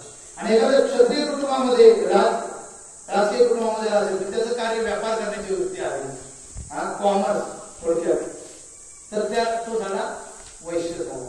मग इथे जातीभेद नाही शास्त्रामध्ये सांगितलंय कुठे. संत तुकाराम महाराजांवरती पण जेव्हा त्यांनी हे भगवद्गीतेचा उपदेश करायचे, भागवतांचा उपदेश करायचे, त्यांना बंदी आणली गेली ना. ते बोलतात की भागवत धर्म सर्वांसाठी ओपन आहे, तिथे जातीभेदाला धारा नाही, म्हणून हा श्रेष्ठ आहे. काय सांगतात भगवंत की न शृण्वन्ति, म्हणजे आता हे भागवत उपदेश चालू आहे, सर्वजण तुम्ही बसलेत ऐकतायत. मी भागवत कथेला सुरुवात नाही केली, 7 दिवस असतो भागवत सप्ताह, मी करतो. मोबाईलला वगैरे खूप असतात, लालबाग, ठाणा वगैरे त्या ठिकाणी असतात. तर इथे फक्त मी भागवताचं महात्म्य सांगतोय. याच्यामध्ये सांगतात न शृण्वन्ति न पश्यन्ति श्रीमद् भागवतम परम सत्यम सत्यम हे लोकेश तेषां स्वामी सदाय. जो भागवत कथा इथे चालू आहे, तुम्ही सर्व उपस्थित आहे आणि तरी पण नुसतं बसलेलं पण ऐकत नाही, नुसती गडबड करतोय, मन लावून ऐकत नाही, किंवा न दृश्यंती. याच्यामध्ये कधी कधी कथा प्रसंगामध्ये हास्य प्रसंग येतात, हसण्यासारखे, मग हसत पण नाही, त्याच्या चेहऱ्यावर गाळा वगैरे एकदम असे. तर बोलतात भगवंत की माझी कथा माझ्याविषयी लोकांना सांगतोय एखादा व्यक्ती प्रवक्ता, आणि त्यावेळी तो हसत पण नाही आणि व्यवस्थित ऐकत पण नाही. सत्य सत्य मी खरं सांगतोय, सत्य सांगतोय की तो नरकातच जाणार. कुठे जाणार, का, कारण बसलाय तरी तो ऐकत नाही, त्याचं मन दुसरीकडे आहे. आणि दुसरं हास्य प्रसंग असते तर त्याच्या चेहऱ्यावर हास्य नाही, त्याला 12 वाजले, बाकी करायला सांगा, तिकडे जाऊन गप्पा गोष्टी करत आहे. हा कधीतरी वर्षातून एखादा प्रसंग येतो, कधीतरी आहे ना, वर्षातून एकदा येतो. त्याच्यामध्ये सत्यनारायण तर रेग्युलर असतो, पण ती कथा ऐकायला पण नसतो. आता त्याच्यामध्ये किती विष्णू सहस्त्रनाम घेतलं जातं, ते 1 सहस्त्र आहे ना, 1000, पण 1000 घेतो का आपण बघितलं कधी? तिथे 1000च घेतात, उच्चारण वगैरे, उच्चारण चुकलं ठीक आहे चालेल, परंतु 1000च घेतात का? त्याने 900 गेले तर, त्याने चुकून 900 गेले का, ते तरी काय करणार, ऐकतच नाही, त्याला कट करतो, कट केलं तर झालं विधियुक्त नाही विधी. आणि सांगतात विधियुक्त पूजेने करते पुराण श्रवण. पुराण म्हणजे पुराण, हे पण पुराण कथा आहे ना, हे भागवत, श्रीमद भागवत पुराण आहे. मग ते कोणत्याही कार्याला विधी लागते. बघा, हिरण्यकशिपू तप करायला गेला, जातीने तो असुर आहे, राक्षस आहे, म्हणजे प्रवृत्तीचा, राक्षस प्रवृत्तीचा आहे, असं की त्याने 4 प्रकारचे पाप केले. 4 प्रकारचे पाप करतो, त्याला मनुष्य म्हणत नाही. माहिती आहे कोणते 4 महापाप? हे 4 महापाप करतो तो मनुष्य नाही. कोणता? पहिला परस्त्री म्हणजे आसक्त आहे, संग करतो, म्हणजे इलिशियट सेक्स, परस्त्री संग करतो, त्याला मनुष्य म्हणत नाही, तो दिसतो मनुष्य, तो मनुष्यच आहे. दुसरं जुगार खेळतो. आता जुगाराचे रमी सर्कल हे जुगारच आहे. रमी म्हणजे तुम्हाला वाटेल भरपूर पैसे आले, कार जिंकली, ते रमी जुगारच आहे. स्वतःच्या कष्टाने कमवलेच घ्या. हे रमी बिमी नको, कारण त्याने पण लावलेत ना. त्याच्या घरचे, त्यांची पत्नी, त्यांच्या मुलाचं रडगाणं ते बरोबर आले इथे, त्यांचे शाप आलेत आपल्याकडे. त्यामुळे जुगार करणं सुद्धा तो आसुरिक प्रवृत्ती आहे. तिसरं अभक्ष भक्षण करणे, जे सत्यनारायण किंवा तुमच्या दैवतेला प्रसन्न नाही. आमच्या इकडे काय बोलतात, आज गुरुवार आहे ना, आज आम्ही घाण मसर खात नाही. काय बोलतात आमच्या इकडे एक शब्द आहे, घाण मसर खात नाही. त्यांना माहिती ही घाणच आहे, तरी पण खातात. त्यांना माहिती ही घाण आहे, तरी पण आम्ही गुरुवारी खात नाही किंवा सोमवारी खात नाही. पण ती घाणच आहे, आम्हाला माहिती आहे, आम्ही खाणार ती. आमचा जन्मसिद्ध अधिकार आहे. ठीक आहे. आणि दुसरा अंमली पदार्थाचं सेवन, म्हणजे नशापान करणं, वेगवेगळ्या दारू, हातभट्टीची असो, कसली असो, आता तर मोठमोठी वेगवेगळ्या किमतीची आहे, पण शेवटी ती नशा करणारी आहे. हे जे खातो ना, ह्याच्यामध्ये सर्वात डेंजर नशा. एखादे हे 3 चुकले, पण हे जे आहे ना, हे सर्वात महापाप म्हटलंय. ह्याच्यापासून बाकीचे सुरू होतं सर्व. हे ना पहिले याच्यावर कंट्रोल करायचं. आता बघा, आपल्या इकडच्या राजापूर तालुक्यातील बरेच मुलं मुंबईला जातात, आणि बरेच मुलं मुंबईला जातात. 10वी झालं की आई वडील पाठवतात, पण जेव्हा येतात ना, त्याला लागलेली असते सवय बऱ्याचपैकी. म्हणजे 80% तरी मला सर्वांना सवय लागलेली असते. आता आमच्या घरात तर कोणी नाही असं, पण बाजूच्या भावकीमध्ये बरेच जण आले की त्याला लागलेली सवय. एवढे मुलं त्याला इकडे. मग दोष कुणाचा सांगा? संगतीचा दोष. पण हा संगतीचा दोष झाला, पण त्याच्या आधी पण एक दोष आहे, घरातूनच संस्कार नाही दिले. मेन घरातून. आता समजा माझा भाऊ संगतीमध्ये गेला तरी त्याला नाही प्रभाव पडला त्यांचा. का नाही? कारण घरातून संस्कार. बाबा तू हे करू नकोस, ते किती तुला भेटतील. म्हणून उत्तम बीजापोटी. मग तो किती असो, त्याला कीड लागणार नाही. कीड का लागली? कारण बीज चुकलंय. बीज चुकलंय का? कारण आई वडिलांनी संस्कार नाही केले. मग काय बोलणार, माझ्या भावाने असं केलं तसं केलं. अरे भावाला तुला जेव्हा सत्संग चालू होतं, बसवलं कधी भावाला? आपल्या घरच्या मुलाला सत्संगामध्ये कधी बसवलं? सत्संग काय असतो याच्यामध्ये? सत्संगामध्ये काय असतं माहितीये का? सत्संगामध्ये कथा नसते, आपली व्यथा असते, आपली जीवनाची. सत्संग म्हणजे एक आरसा आहे. जसं आपण आरशामध्ये चेहरा बघतो, तसं आपलं जीवन दिसतं. या सत्संगामध्ये हे जे भगवंतांनी जे सांगितलं ना आपल्यासाठी, याच्यामध्ये आपण बसतो का बघायचं, याच्यामध्ये आहे का, याच्याप्रमाणे मी करतोय का, थोडं तरी मला जमतंय त्याप्रमाणे. आता काय सांगितलंय बाबा, आता हे पण नाही जमलं तर कमीत कमी मुखातून नाव तरी आलं पाहिजे. जसं रामकृष्ण हरी, भगवंताचं नाव ते तरी आलं पाहिजे. पण भगवंत आधी कोण माहित आहे कुणाला? आता एक सत्संग आहे मोठ्या जोरात, रामपाल, माहितीये, कबीर इज गॉड बोलतो. तुम्ही ऐकलं कधी? तुम्ही ऐकलं नसेल. आता जाम व्हायरल होत चाललंय. जाम म्हणजे बोलतो कबीरच भगवंत आहे. कोण? संत कबीर. आणि त्याचा जो चेला रामपाल आता जेलमध्ये आजीवन कारावास. तर खूप बोलतात तो आता कलियुगामध्ये भगवंत आहे, त्याशिवाय कुणीच नाही.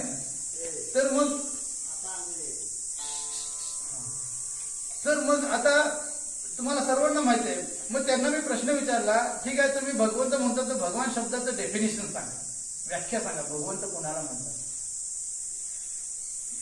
उत्तर एकाने पण उत्तर दिलं नाही मला अजूनपर्यंत. त्यांच्या फेसबुकला याला त्याला मी विचारलं, सांगा तुम्ही एवढं बोलता ना, तर भगवान शब्दाची एक व्याख्या सांगा. तुम्ही बोलता ना भगवंत, अनंत कोटी, ब्रह्मांड नायक, राजाधिराज, योगीराज, परब्रह्म, हे कोणाला म्हणतात?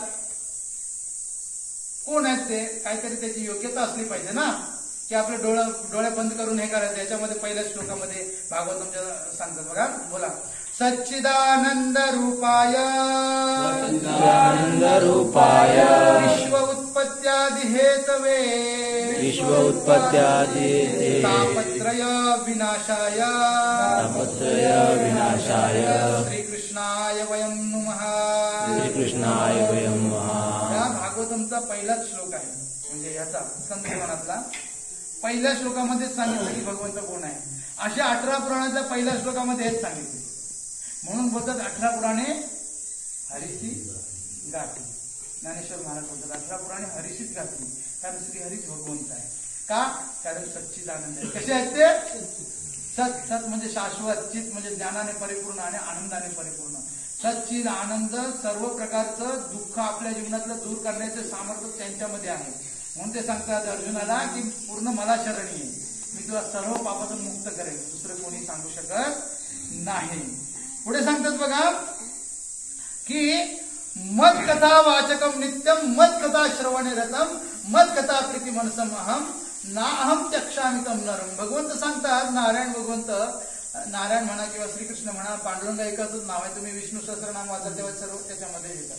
एकाच भगवंताची ही वेगवेगळी नावं आहेत. तुम्हाला ज्या नावानुसार त्यांची भक्ती करायची असेल, राम रूपामध्ये करायची असेल तर राम रूपामध्ये करा, श्रीकृष्ण रूपामध्ये करायची असेल तर श्रीकृष्ण रूपामध्ये करा, विष्णू रूपामध्ये करायचे असेल तर विष्णू रूपामध्ये करा. तर माझ्याविषयी जो श्रवण करतो, मत कथा वाचकम नित्यम, नेहमी श्रवण करतो. काय सांगतात? नेहमी एक दिवस पण नाश्ता चुकतो का आपला? नाश्ता नाही चुकत, दुपारचं तरी चुकतं का? ते झालं शरीराचं भोजन. मग आत्म्याचं भोजन ते चुकलं नाही पाहिजे. हे आत्म्यासाठी भोजन आहे आपल्या, म्हणजे आपल्या स्वतःसाठी. म्हणून स्वतःसाठी तर जेवलो, स्वतःसाठी नाही, आपल्या स्वतःच्या शरीरासाठी जेवलो आपण. आणि शरीर मृत पडतं तेव्हा शरीर असं हालचाल करत नाही, म्हणजे कोणीतरी गेला ना शरीरातून, त्याच्यासाठी हे आहे. ठीक आहे. जो व्यक्ती नेहमी श्रवण करतो भागवत कथा, त्याच्यामध्ये तो एकदम रस झालेला आहे. आणि दुसऱ्याला पण सांगतो, आपल्याशी खावे ते दुसऱ्याशी सांगावे, शहाणे करून थोडा मग दुसऱ्याला पण सांगितलं पाहिजे. आणि माझ्या कथेविषयी त्याच्या मनामध्ये खूप प्रेम आहे आणि अतिशय उत्कटतेने सांगतो आणि ऐकणारा पण उत्कटतेने ऐकतो. माशासारखा ऐकणाऱ्याचे पण खूप प्रकार भागवतमध्ये सांगितले. माशासारखा तुम्ही बघितलं, माशाची पापणी कधी बंद झालेली आहे? कुणी कुणी बघितलं? पाण्यातील मासा झोपतो कसा, अभंग पण आहे. जाणून घ्या जावे त्याच्या वंशा. पाण्यातला मासा झोपताना बघितला कधी? त्याची पापणी अशी असते, अशी उघडीच असते, काय उघडी, बंद अशी, म्हणजे बंद होत नाही. तशी भगवंताची कथा ऐकली पाहिजे. तेव्हा आपल्या जीवनामध्ये भगवंत सुख देते. सुख असं देत नाही. समजा एखाद्याच्या जीवनामध्ये खूपच दरिद्रता आहे, बिचारा किती मेहनत करून पण त्याच्या घरात पैसे जमा होत नाही. कितीतरी खूप गरीब लोक पण आहेत, असं नाही, खूप गरीब लोक पण आपल्या समाजामध्ये आहेत. काय करायचं? या भागवतमध्ये एक उदाहरण दिलंय. तिथे एक सुदामा कथा आहे, सुदामा चरित्र. तो एक महिनाभर जरी श्रवण करेल ना, ऐकेल ना घरच्या घरी, अर्धा तासभर, तरी घरातली दरिद्रता दूर व्हायला लागते. म्हणजे जे काम करेल ना, तो काम तर करेल, म्हणजे पैसा एवढा आकाशातून टपकणार नाही, ते त्याला मेहनत तर प्रत्येकाला करावी लागते. तर त्याच्यामध्ये त्याला यश मिळेल. आणि त्याचं जे कर्ज असेल, समजा एखाद्याला खूप कर्ज झालंय आणि कोर्टामध्ये तुमची केस चालू असेल, त्याच्यासाठी पण एक उपाय याच्यामध्ये. एक याच्यामध्ये गजेंद्र कथा आहे, ती त्याने श्रवण करायची 15 दिवस. आम्ही हा अनुभव केलेला आहे. बऱ्याच जणांना आम्ही सांगितलं, त्याने 1 महिना 15 दिवस करायचं, ते केस लवकर सॉल्व्ह व्हायला सुरुवात होती. आणि म्हणजे मोक्ष त्याचं पूर्ण निकालच लागतो व्यवस्थित. असं एवढं भगवंतांनी सोपं दिलंय. पण इकडे न जाता नको तिकडेच जातो आपण. एवढं सोपं. आपल्या एवढा एकच उदाहरण नाही. संत ज्ञानेश्वर महाराज, संत नामदेव महाराज, संत 18 जातीचे जेवढे संत मीराबाई, सर्वांनी एकच उपदेश केलेला आहे, गीता आणि भागवत. काय पण करा, ज्याच्या घरात भागवत नाहीये, ज्याच्या घरात भगवद्गीता नाहीये, काय बोलतात बघा, कथम स वैष्णव ज्ञेय शास्त्रम भागवतम कलो गृहेन तिष्ठते यस्य स्वपद अधिको हिस. त्या व्यक्तीला वैष्णव किंवा वारकरी कसं म्हणायचं, ज्याच्या घरामध्ये भागवत नाही. नाही तर काय करतात, जातात पंढरपूरला, माळ घेतात, घालतात, घरी आल्यावर नॉनव्हेज खायचं असेल तर खुंटीला लावून ठेवतात, खातात, मी परत आंघोळ करून परत घालतात. असा अर्थ नाही. असे पण नाही बघितले मी. तसं नाही. तिथे जाऊन काय केलं, लोकांच्या संगतीने घातली माळ, चांगली गोष्ट आहे एकदम, माळ घालणं चांगलीच आहे.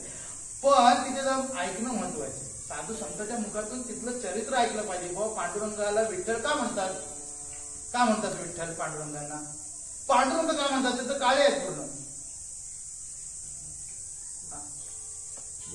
आता पण माहित आहे, बाकीच्यांना बऱ्याच जणांना माहित नाही. तर त्यांना विठ्ठल का म्हणतात, पांडुरंग का म्हणतात?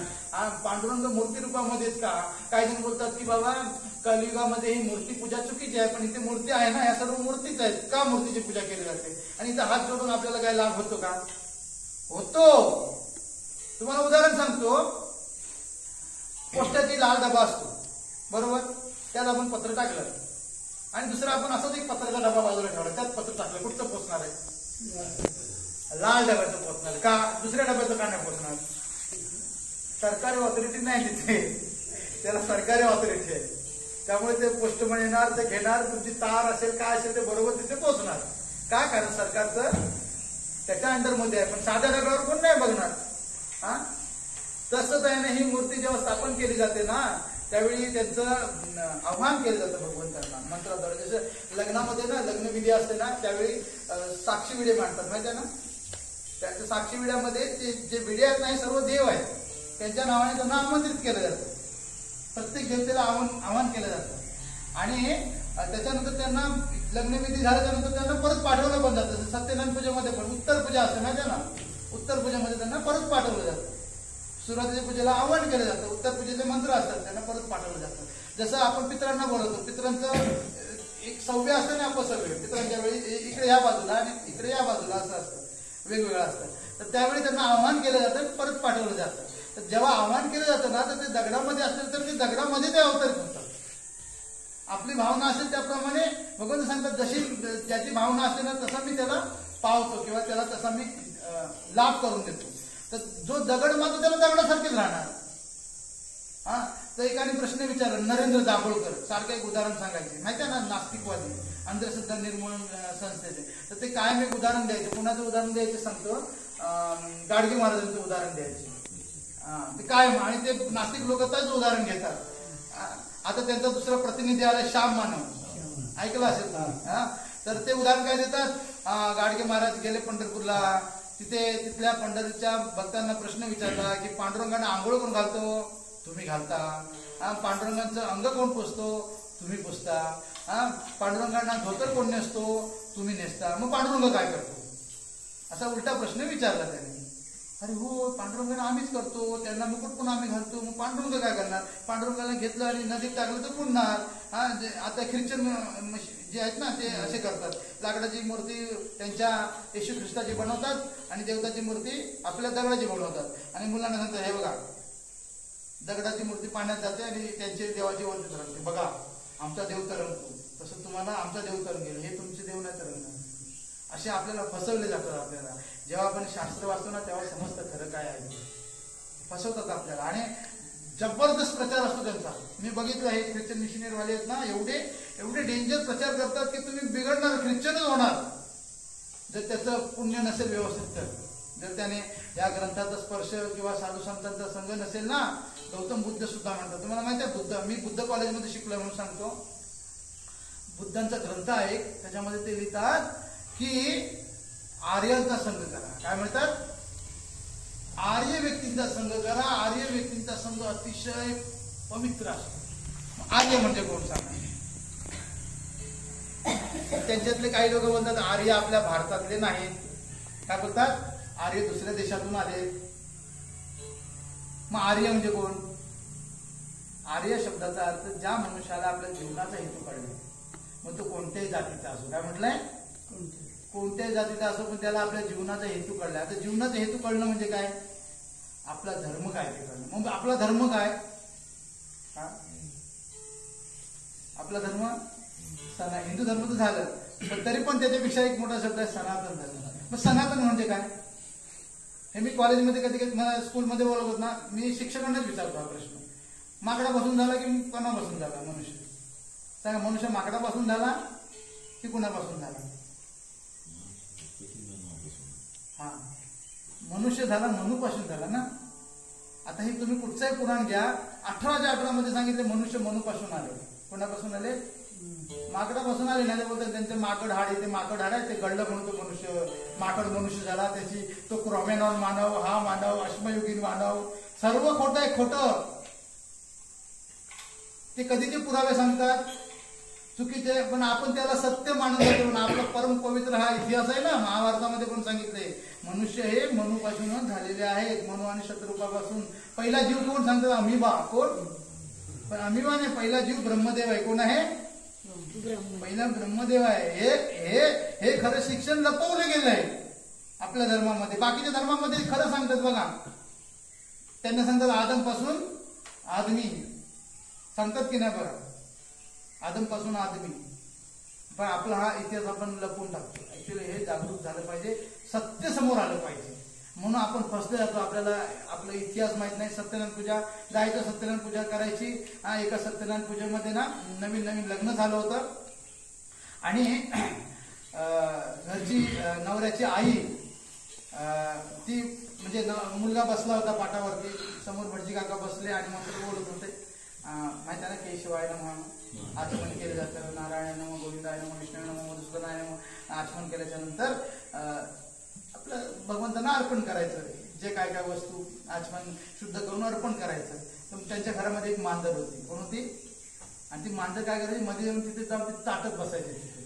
तर त्या सासूने बघितलं नवीन नवरी मुलगीच्या की ही मांजर खूप त्रास देते, म्हणून काय सांगितलं, एक टोपली आणा घरातून.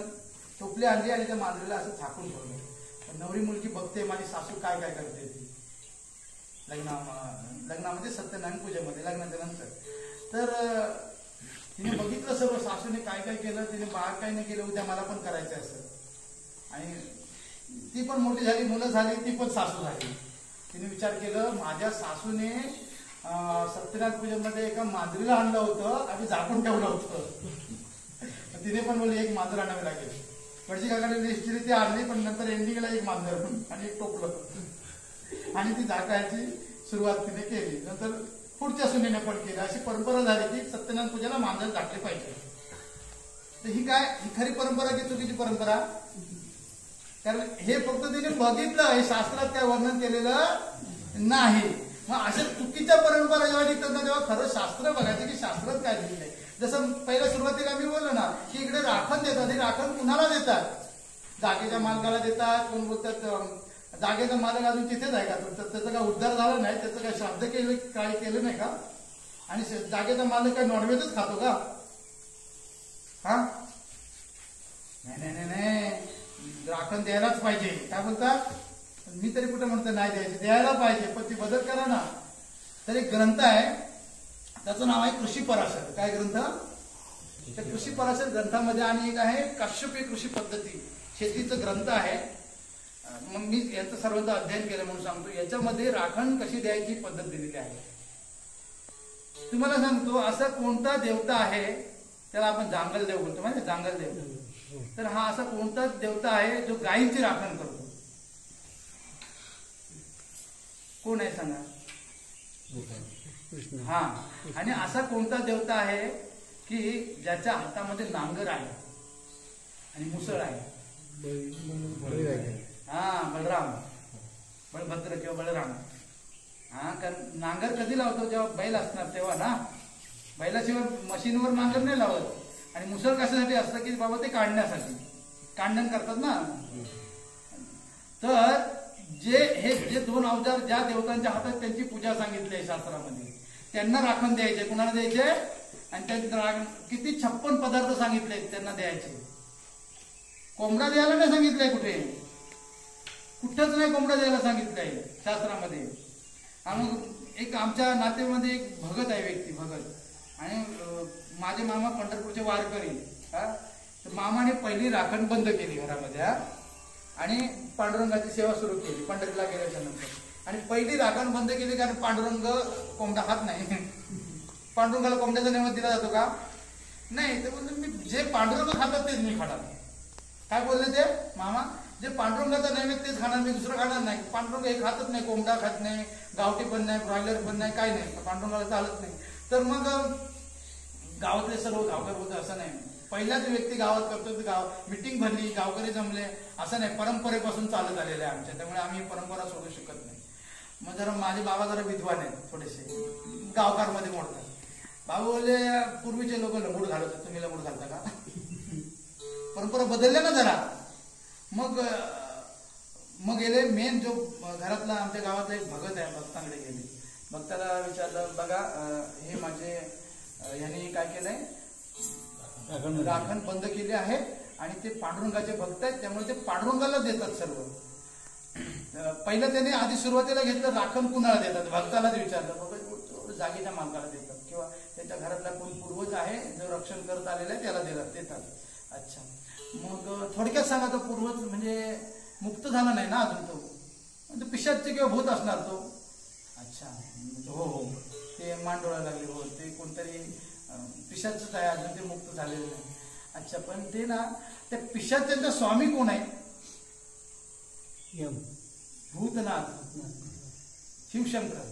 कोण आहे? भूतनाथ शिवशंकर. आता समजा एखाद्याच्या अंगात येतं, माहिती आहे ना तुम्हाला, मी बरेच बघितले अंगात येतं, पिशाच येतं अंगामध्ये, आणि हे शास्त्र मान्य आहे आणि बघितलं पण आहे, अनुभव पण केलाय. तर हे कोण पाठवतं? माझ्या तुम्हाला भूतनाथच पाठवतात त्याला. असं येत नाही, कोणाला पकडत नाही, ते भूतनाथच पकडत त्याच्या पाप कर्मानुसार. हा, असं कुणाला ते स्पर्श करत नाही. तुम्हाला सांग, तुम्ही अंधश्रद्धा मानू नका, हे सर्व सत्य. हा, तुम्ही म्हणाल एखादं बाबा हे सर्व विज्ञान असो, विज्ञान जिथे विज्ञान संपतं तिथे धर्म सुरू होतो, आहे ना, खरं तर. आणि हे बघितलंय, माझ्या स्वतःच्या डोळ्यात बघितलं म्हणून सांगतो तुम्हाला.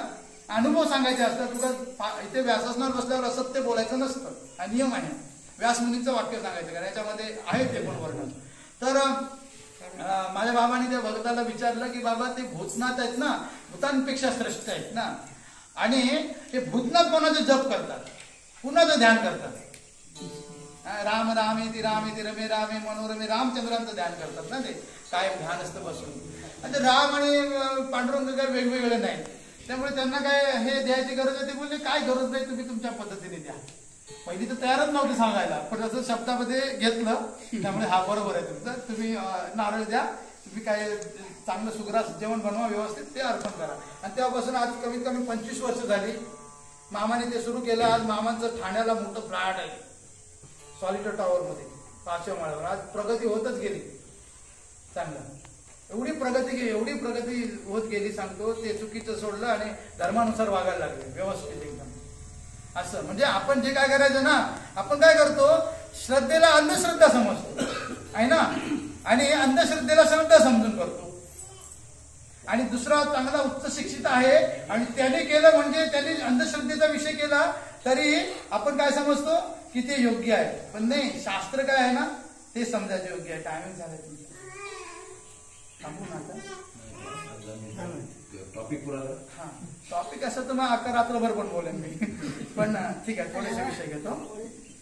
तर सांगण्याचा उद्देश आहे ना, जे पण आपण कार्य करतो ना, लग्नविधी असो, पितृपक्ष असो किंवा कोणताही असो, शास्त्रानुसार असायला पाहिजे. ठीक आहे. तर जो व्यक्ती भगवंताची कथा ऐकतो त्याला भगवंत कधीही सोडून जात नाही. म्हणजे याचा अर्थ ना, आपल्याला वाटेल हे कसं काय शक्य आहे, म्हणजे खरोखरच भगवंत आपल्या बरोबर असतात का? तर भगवद्गीतेमध्ये सांगतात, सुहृदम सर्वभूतानाम सर्व लोक महेश्वरम, अतिशय सर्वात जवळचा व्यक्ती मीच आहे, दुसरा कोणी नाही. प्रयोग करायचा असेल ना तर तुम्ही 15 दिवस एवढे आजारी पडा असं वाटत आणि सांगा मला कॅन्सर झालेला आहे, आणि एकदम जागायला लागा, कोण कोण मत्तीला येतो ते बघा. आणि तुमची पहिली सांगा माझी नोकरी पण गेली, शरीर पण कमजोर झालं, एवढं करणं का, एकदम म्हातारा व्यक्ती आहे ना, एकदम म्हातारा, दात पडले, त्याच्या बाजूला कोण जातं ते बघा. घरातला त्याचं जेव्हा जिवंत म्हणजे चांगला पैसेवाला असताना त्याच्या घरी लाईन लागलेली असते, आता कोण विचारत पण नाही आहे ना. बघा परिस्थिती, कोण कोण तेव्हा बघा की या जगामध्ये फक्त याच्यासाठी सोबतीचे आहेत सर्वजण. त्याची सुंदरता, एखादा मुलगा मुलीच्या मागे लागतो का सुंदर असेल, अचानक समजा तिचं असं काहीतरी दात पडलं आणि गाळ आत गेला, कोण तिच्या मागे लागेल का? बेस्ट म्हणजे दिसत नाही चांगली, नाही लागणार मागे. सांगा, तरुण मुलीच्या मागे लागतो, म्हातारीच्या मागे कोण लागतो का? नाही लागणार का? ती पण विवाहित असते आणि काय काय विवाहित तरुणी असतात, म्हणजे समजा विधवा आहेत तरी मागे लागतात त्यांच्या, पण एकदम वयस्कर असेल मागे लागतो का? कारण ती सुंदर आहे म्हणून त्याच्या मागे लागतो, किंवा सुंदर पुरुष असेल तर स्त्री मागे लागते. हा, तसं म्हणजे जोपर्यंत सुंदरता आहे, त्याच्याकडे पैसा आहे, सर्व आहे, तोपर्यंत आपले सर्व सगळे सोबते असतात. त्यापेक्षा त्याच्यामध्ये मग ब्रेकअप होतात, माहिती आहे ना, ब्रेकअप नाव ऐकलं असेल तरुणांनी. हा ब्रेकअप खूप डेंजर प्रकार असतो. माझ्या आता सारखा फोन चालू आहे, का लग्न झालं एकाचं, एक लेडीज आहे, तिचं पहिल्या मिस्टराने फाशी दिली म्हणून तिचं दुसरं लग्न झालं, लग्नच होत नव्हतं. मी सांगितलं भागवत कथा करा, भागवत कथा केली आणि लगेच दुसरा मुलगा आला चांगला, पण तिने घाई गडबडीमध्ये लग्न केलं आणि असे एवढी भांडणं झाली त्यांच्यामध्ये, तर नवरा म्हणजे तिने काढूनच टाकलं त्याला. तो बिचारा नवरा माझ्या ओळखीमध्ये सारखा फोन करतो, जरा तिला समजावून सांगा, पण ह्याने नको नको तसले आरोप केले आपल्या त्या पत्नीवरती. आता एवढे आरोप केले आणि ती चांगली व्यक्ती आहे समोरची, तर ती कसे ऍक्सेप्ट करेल? मी तरी काय करणार त्याला? मी सांगतो बाबा तुम्ही आता सायलेंट राहा थोडे दिवस, आणि पुन्हा काहीतरी चांगलं करा, चांगलं वागा, पुन्हा वाईट बोलू नका, तर येईल तुमच्याकडे. पण ते माणसाचा स्वभाव असतो ना, ते चुकीतच करणार. कारण धर्मानुसार वागत नाही. त्यांना सांगितलं बुवा नित्यप्रती थोडं नाम जप करा, थोडं भागवत श्रवण करा, तुम्ही जे काय करा ते करा, पण हे ऍड करा तुमच्या जीवनामध्ये. याचा जरा ऍड करून उपयोग करा. आणि हे केल्याच्या नंतर आजपर्यंत कुणाचं नुकसान झालंय का? कुठच्या संतांचं नुकसान झालंय का? कारण त्याने आपल्या अनुभवातून शिकून दिले आपल्याला, आणि ते अनुभव असून सुद्धा आपण शिकत नाही. तर सांगतात ज्याच्या घरामध्ये श्रीमद भागवत नावाचा ग्रंथ नाही किंवा भगवद्गीता ज्ञानेश्वरी ग्रंथ नाही, त्याला म्हटलंय स्वपद अधिको हि स, म्हणजे तो चांडाळापेक्षाही गायबच आहे. चांडाळ म्हणजे कोण? आपण अरे चांडाळा शिवाय कधी कधी देतो ना, तर चांडाळ म्हणजे जो कुत्र्याचं मांस भक्षण करतो त्याला चांडाळ असं म्हटलंय. त्या चांडाळापेक्षा नीच आहे त्याच्या घरामध्ये ग्रंथ नाहीये, तो सनातनी व्यक्तीच नाहीये. बाकीचे धर्म म्हणतात ना, जसे मुस्लिम धर्म आहे, ख्रिश्चन आहे, त्यांचा बायबल प्रत्येकाच्या घरात असतो, प्रत्येकाच्या घरात पुराण असतं. आपल्या घरामध्ये आपला ग्रंथ का नाही? का नाही आपला ग्रंथ? हा ग्रंथ आपल्या घरात असायला पाहिजे. हे नारायण सांगत मी, शिवाय तिथले भगवान नारायण ब्रह्मदेवाला सांगतात की प्रत्येकाच्या घरामध्ये हा ग्रंथ असायला पाहिजे. आता किती खर्च होऊन किती 500 रुपये लागतात. तुम्ही गीता प्लेसला जा, हरिनारायणला घ्या ग्रंथ आणि घरी एक एक श्लोक वाचायला सुरुवात करा. जीवनात परिवर्तन नाही तर तुम्हाला विचारा, खरोखर दिव्य ग्रंथ आहे. याच्या मागायला आपण लागलो पाहिजे. पुढे सांगतात श्रीमद भागवत पुण्यम आयु आरोग्य पुष्टिदम पठनात सर्वदम पापी सर्व पापे प्रमुच्यते. हे जेव्हा वाचायला सुरुवात करतो ना, आपलं पुण्य वाढत जातं, पुण्य वाढत जातं, आयुष्य चांगलं राहतं, आरोग्य चांगलं राहतं. का आरोग्य चांगलं राहतं? बघा, इकडे रोग आहेत आणि इकडे औषध आहे. इकडे असुर आहेत, इकडे देवता आहेत. देवता आणि असुरांचं युद्ध कायम होत असतं, बरोबर? तुम्ही वाचलं असेल नमनामध्ये, तुम्ही बघितलं असेल असुर तर एकमेकांशी युद्ध करत असतात, परंतु त्या दोघांचं युद्ध भगवान विष्णू थांबवतात. तरी विष्णू थांबवतात. तसं औषध आहेत आणि रोग आहेत, याचं चालूच असतं. सारखं आपण डॉक्टरकडे जातच असतो. रोग झाला की औषध डॉक्टरांना, परत परत रोग होतच असतात ना. कारण या इथे ज्याचा जन्म झाला त्याला रोग होणारच. पण थोडे थोडे पडसं ठीक आहे, सर्दी ठीक आहे, पण मोठमोठे जरा भयंकर असतात. मग हे कंट्रोल करण्यासाठी भगवंत असतात. तर हे साक्षात भगवंताचं वाङ्मय स्वरूप आहे. हे जेव्हा वाचणार त्यावेळी आपलं जीवनचर्या किंवा दिनचर्या चेंज होत जाते. मग आपण काय करणार? सकाळी उठणार, लवकर निजे, लवकर झोपे, बोलत ना, लवकर झोपे, लवकर त्याला आरोग्य धन संपत्ती झाली. नाहीतर रात्रभर मोबाईल बघतोय, सकाळी उठला 8 वाजता, त्याच्या घरात दरिद्र, त्याने तिथे जरी बोलतात ब्रह्मदेव असते ना तरी तो भिकारी होत नाही, जो उशिरा उठतो. म्हणून ब्रह्ममुहूर्ताला उठलं पाहिजे, लवकरात लवकर उठलं पाहिजे, लवकर सकाळचं शौच कार्य करून हे धार्मिक कार्य केलं पाहिजे. चांगलपणे सांगतात श्लोक एखादा वाचला पाहिजे, त्याच्यावरती थोडं चिंतन केलं पाहिजे. बाकी 24 तास दिलेत की तुम्हाला, पण त्या 24 तासामध्ये 24 मिनिटं नाही आपण करू शकत. मग मनुष्य काय त्याला म्हटलंय? तो मनुष्य आहे का? त्याला काय म्हटलंय? चांडाळ. आणि म्हणून मनुष्याने काय केलं म्हटलंय? काय केलं पाहिजे? सर्वेस्वनापी लोकेश कर्तव्य शास्त्र संग्रह. मनुष्याने काय केलं पाहिजे? आपलं सर्वस्व पणाला लावायचं. कसलं लावायचं? काही करा, पण पहिलं घरामध्ये हे भागवत शास्त्र घरामध्ये आहे. सर्वेस्वनापी लोकेश, लोकेश म्हणजे ब्रह्मदेवाला म्हणतात. कर्तव्य आहे मनुष्याचं शास्त्र संग्रह. घरामध्ये शास्त्र आणायचं, शास्त्रांचा संग्रह करायचा. परंतु सर्व शास्त्र तर आपण वाचू शकत नाही. कलियुगासाठी एक भाग पुरेसा आहे, भागवत शास्त्र. वैष्णव वस्तू सदा भक्त्या तुष्टयत्रम मम पुत्र. त्याने काय करायचं? आपलं सर्वस्व, काही कर्ज काढा किंवा उधार घ्या, काही करा, पण पहिलं भागवत आणा. आणि याला किती खर्च जाणार? 500 रुपये असतात, एवढं कर्ज काढायची गरज नाही. बघा, आनंद तुम्ही नेहमी वाचून बघा, परिणाम 100% परिणाम सुरू होतो. 15 दिवसातच, काही दिवसात दुसऱ्या दिवसापासून सुरुवात होते.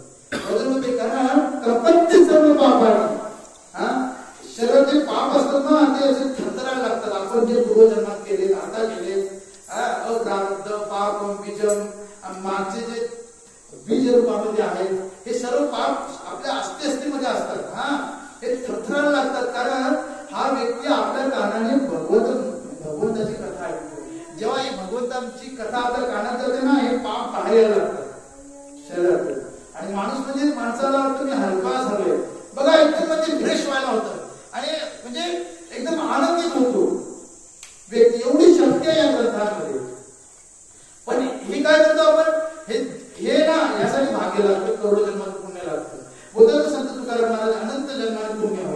आणि याला पुरावा आहे कोटी जन्म समुत्थेन करोडो जन्माला पुण्य लागतं. त्यावेळी व्यक्ती आपल्या या कर्मरंध्राद्वारे भागवत म्हणजे भगवंतांविषयी कथा श्रवण करतो. त्यासाठी खूप पुण्य लागतं.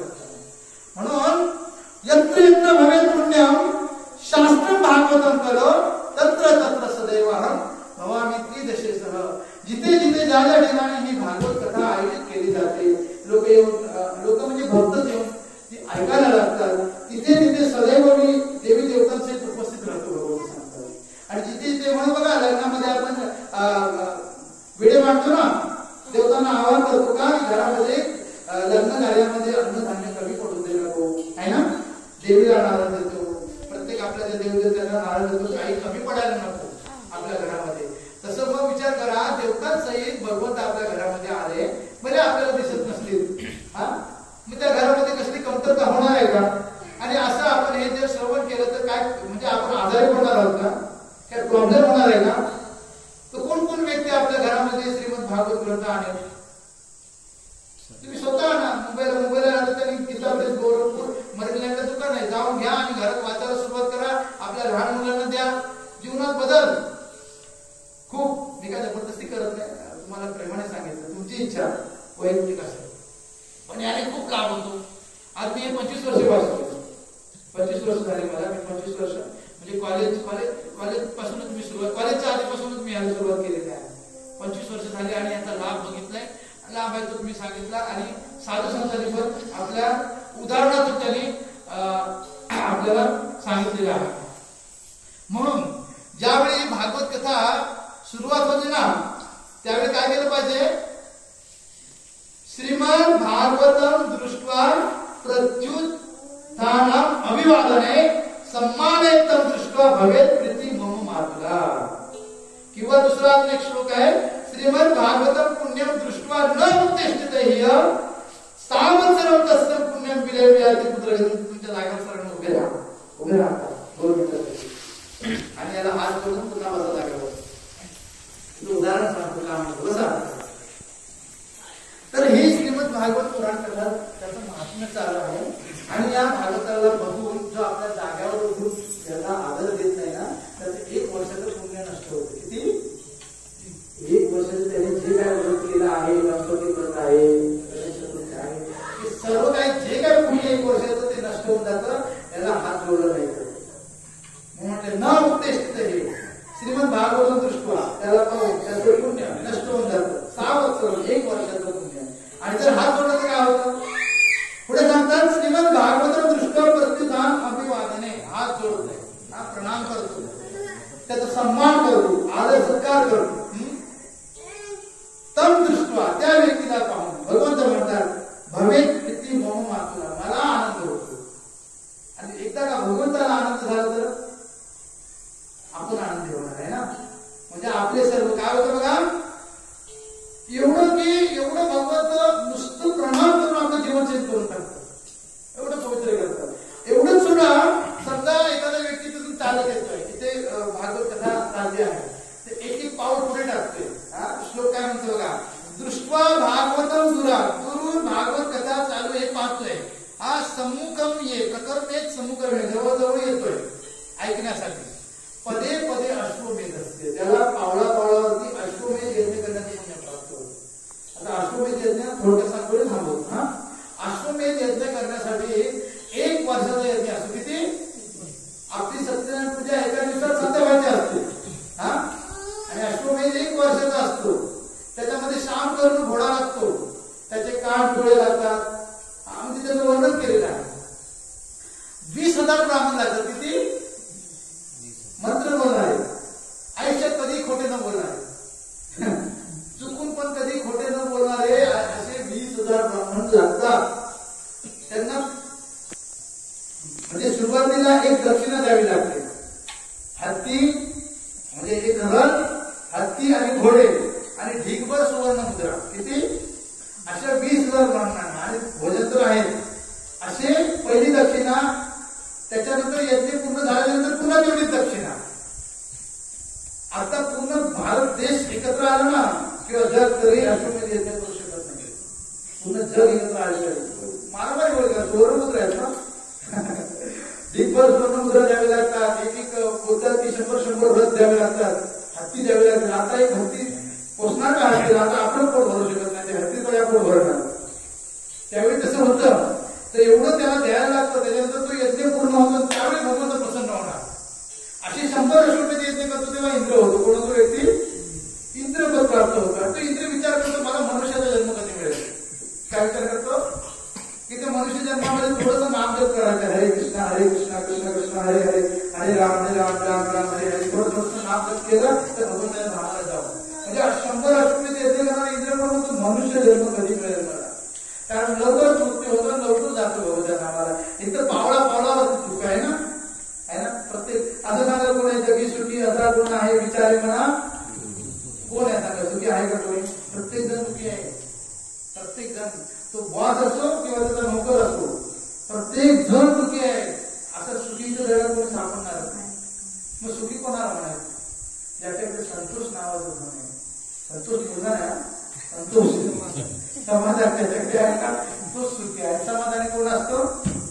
जो भगवंताविषयी त्याने श्रवण केलेला आहे तो समाधान असतो. बाकी तो समाधानी राहू शकत नाही. नाहीतर अजून पाहिजे. आता मी ह्या वर्षी ही पुढची बाईक घेतले सिरी 100. पुढच्या वर्षी मी त्याला मोठी घेणार, त्याच्यानंतर कार घेणार. आपल्या अपेक्षा दिवसेंदिवस वाढत जातात. जेवढ्या अपेक्षा वाढतात तेवढं दुःख. तर त्या अपेक्षा पूर्ण करण्यासाठी तेवढी मेहनत जास्त. हा समजा एखाद्याने चांगलं 50 वर्ष मेहनत केली आणि त्यासाठी हे तर उदाहरण सांगतो, 50 वर्षाची मेहनत जमा करतो आणि गावाला येऊन घर बांधतो. हा बरोबर. पण त्या घरासाठी विचार करत नाही की बाबा याच्यावर जरा वास्तुशास्त्राचा विचार करायला पाहिजे. मनाला येईल त्याप्रमाणे रूप काढतो.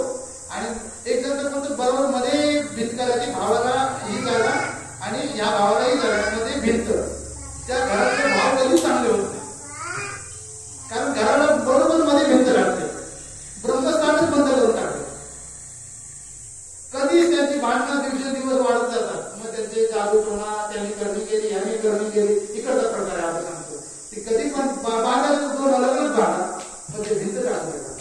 खूप विद्या आहेत शास्त्रामध्ये असं. तर एवढं 50 वर्षाची मेहनत केल्याच्या नंतर पण बिचारा सुखासाठी येतो, पण सुख काय मिळत नाही. एवढी मेहनत का? कारण पहिल्या कोणत्या गोष्टीला शास्त्राला विचार करावा लागतो. प्रत्येक गोष्टीला शास्त्र आहे हो.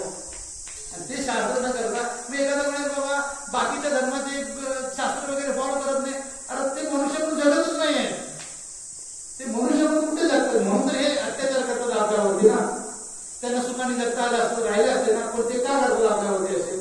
त्याच्या धर्मात म्हटले काफिरांना मारलं पाहिजे, है ना. काफिरांना मारलं पाहिजे. जो याचं नाव घेत नाही त्याला डायरेक्ट मार, असं आमच्या धर्मामध्ये सांगितलं. त्यांच्या धर्मामध्ये एकदम बोलतो अरे तुम लोग इसको मारता कहते ना, उसका हम गोश्त खाते थे. मला बोलायला लागला.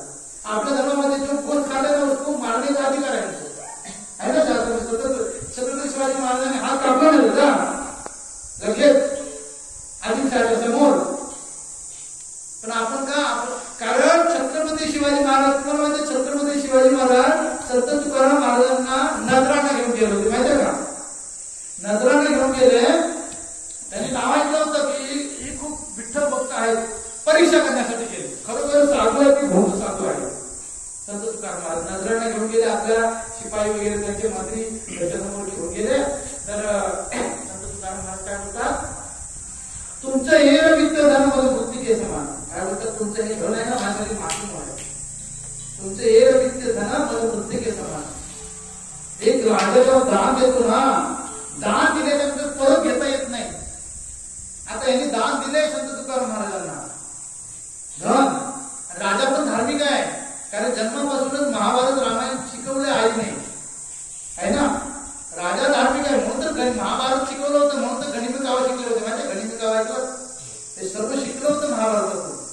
16 भाषा येत होत्या संभाजी महाराजांना. संस्कृतचे मास्टर होते, संस्कृतमध्ये ग्रंथ होते त्यांचे.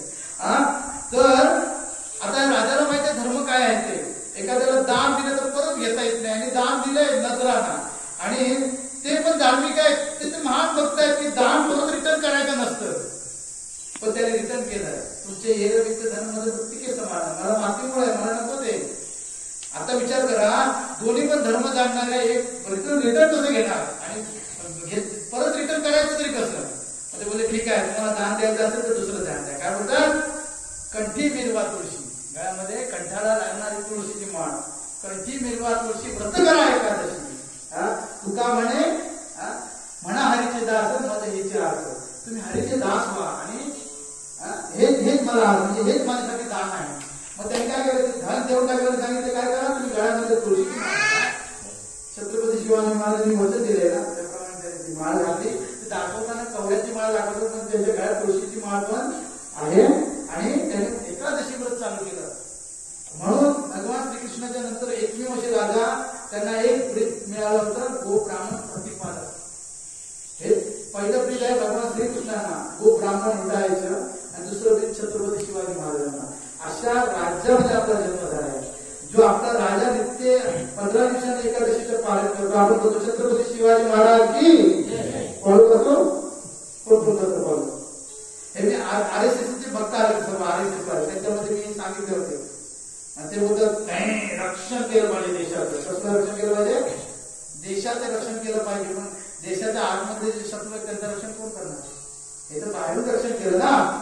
आपल्या मनामध्ये शत्रू आहे त्याचं रक्षण करणार. त्यासाठी धर्मासाठी काय ग्रंथ हे छत्रपती शिवाजी महाराजांनी आपल्या स्वतःच्या जीवनात आचरण करून दाखवलं. आपण बोलतो जय भवानी जय शिवाजी, संध्याकाळी हे छत्रपती शिवाजी महाराज हे करत होते का? वेळ झाल्याचा होतो काय चुकला असेल समाजाला थोडं ओघामध्ये बोलणं. भागवत कथेला तर सुरुवातच झाली नाही.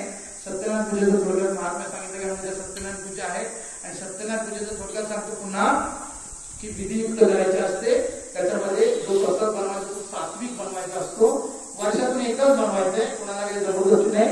परंतु अशी विधी आहे की त्याच्यामध्ये सत्यनारायण भगवंताची जेव्हा स्थापना करणार त्यांना जो काय पदार्थ देणार तो सात्विक बनणार असं. आणि तो प्रसाद आपण खाल्ला पाहिजे ना. तर सत्यनारायण प्रभूंना सात्विक प्रसाद आम्ही आमच्या आयुष्यात खाणार, तो प्रसाद होत नाही असं. हरे कृष्ण.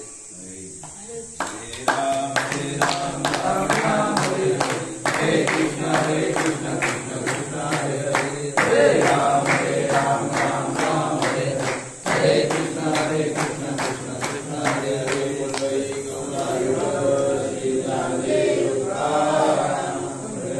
भगवान की जय. श्री गणेश्वर महाराज की जय. जगद्गुरु महाराज की जय. भगवान की जय. धन्यवाद. श्री देवकेश्वर मंदिराच्या या जीर्णोद्धाराच्या निमित्तानं चालू असलेला अखंड हरिनाम सप्ताहाची दुसऱ्या दिवसाची प्रवचनाची सेवा आणि भक्तपारायण श्री प्रकुमार विजय शेडेकर महाराज हे एसवासी सेवा करत असतात. आणि अनेक आपल्या महाराष्ट्राबाहेर म्हणजे भारताच्या बाहेर देखील यांचं या ठिकाणी अशी सेवा चालू असते. आमची ओळख झाली ओळखला आणि म्हटलं आमच्याकडे पण अशा पद्धतीची एखादी सेवा करते. आणि लगेच त्यांनी मान्य करून या ठिकाणी वेळात वेळ लावून पावसाच्या सुद्धा या ठिकाणी पोचले आणि आपली सेवा वेळेवरती करून आमचं प्रबोधन केलं. त्याबद्दल आमच्या मंडळाच्या वतीने आपले आभार व्यक्त करतो. आणि आपल्या मंडळाची आमचे 25 वर्ष असल्यामुळे एक लोकोत्सवी सन्मान कृती म्हणून आम्ही तयार केली आहे. तर मला आम्ही पदार्थ आम्हाला स्वीकार करावा याची विनंती करतो. अध्यक्ष महाराज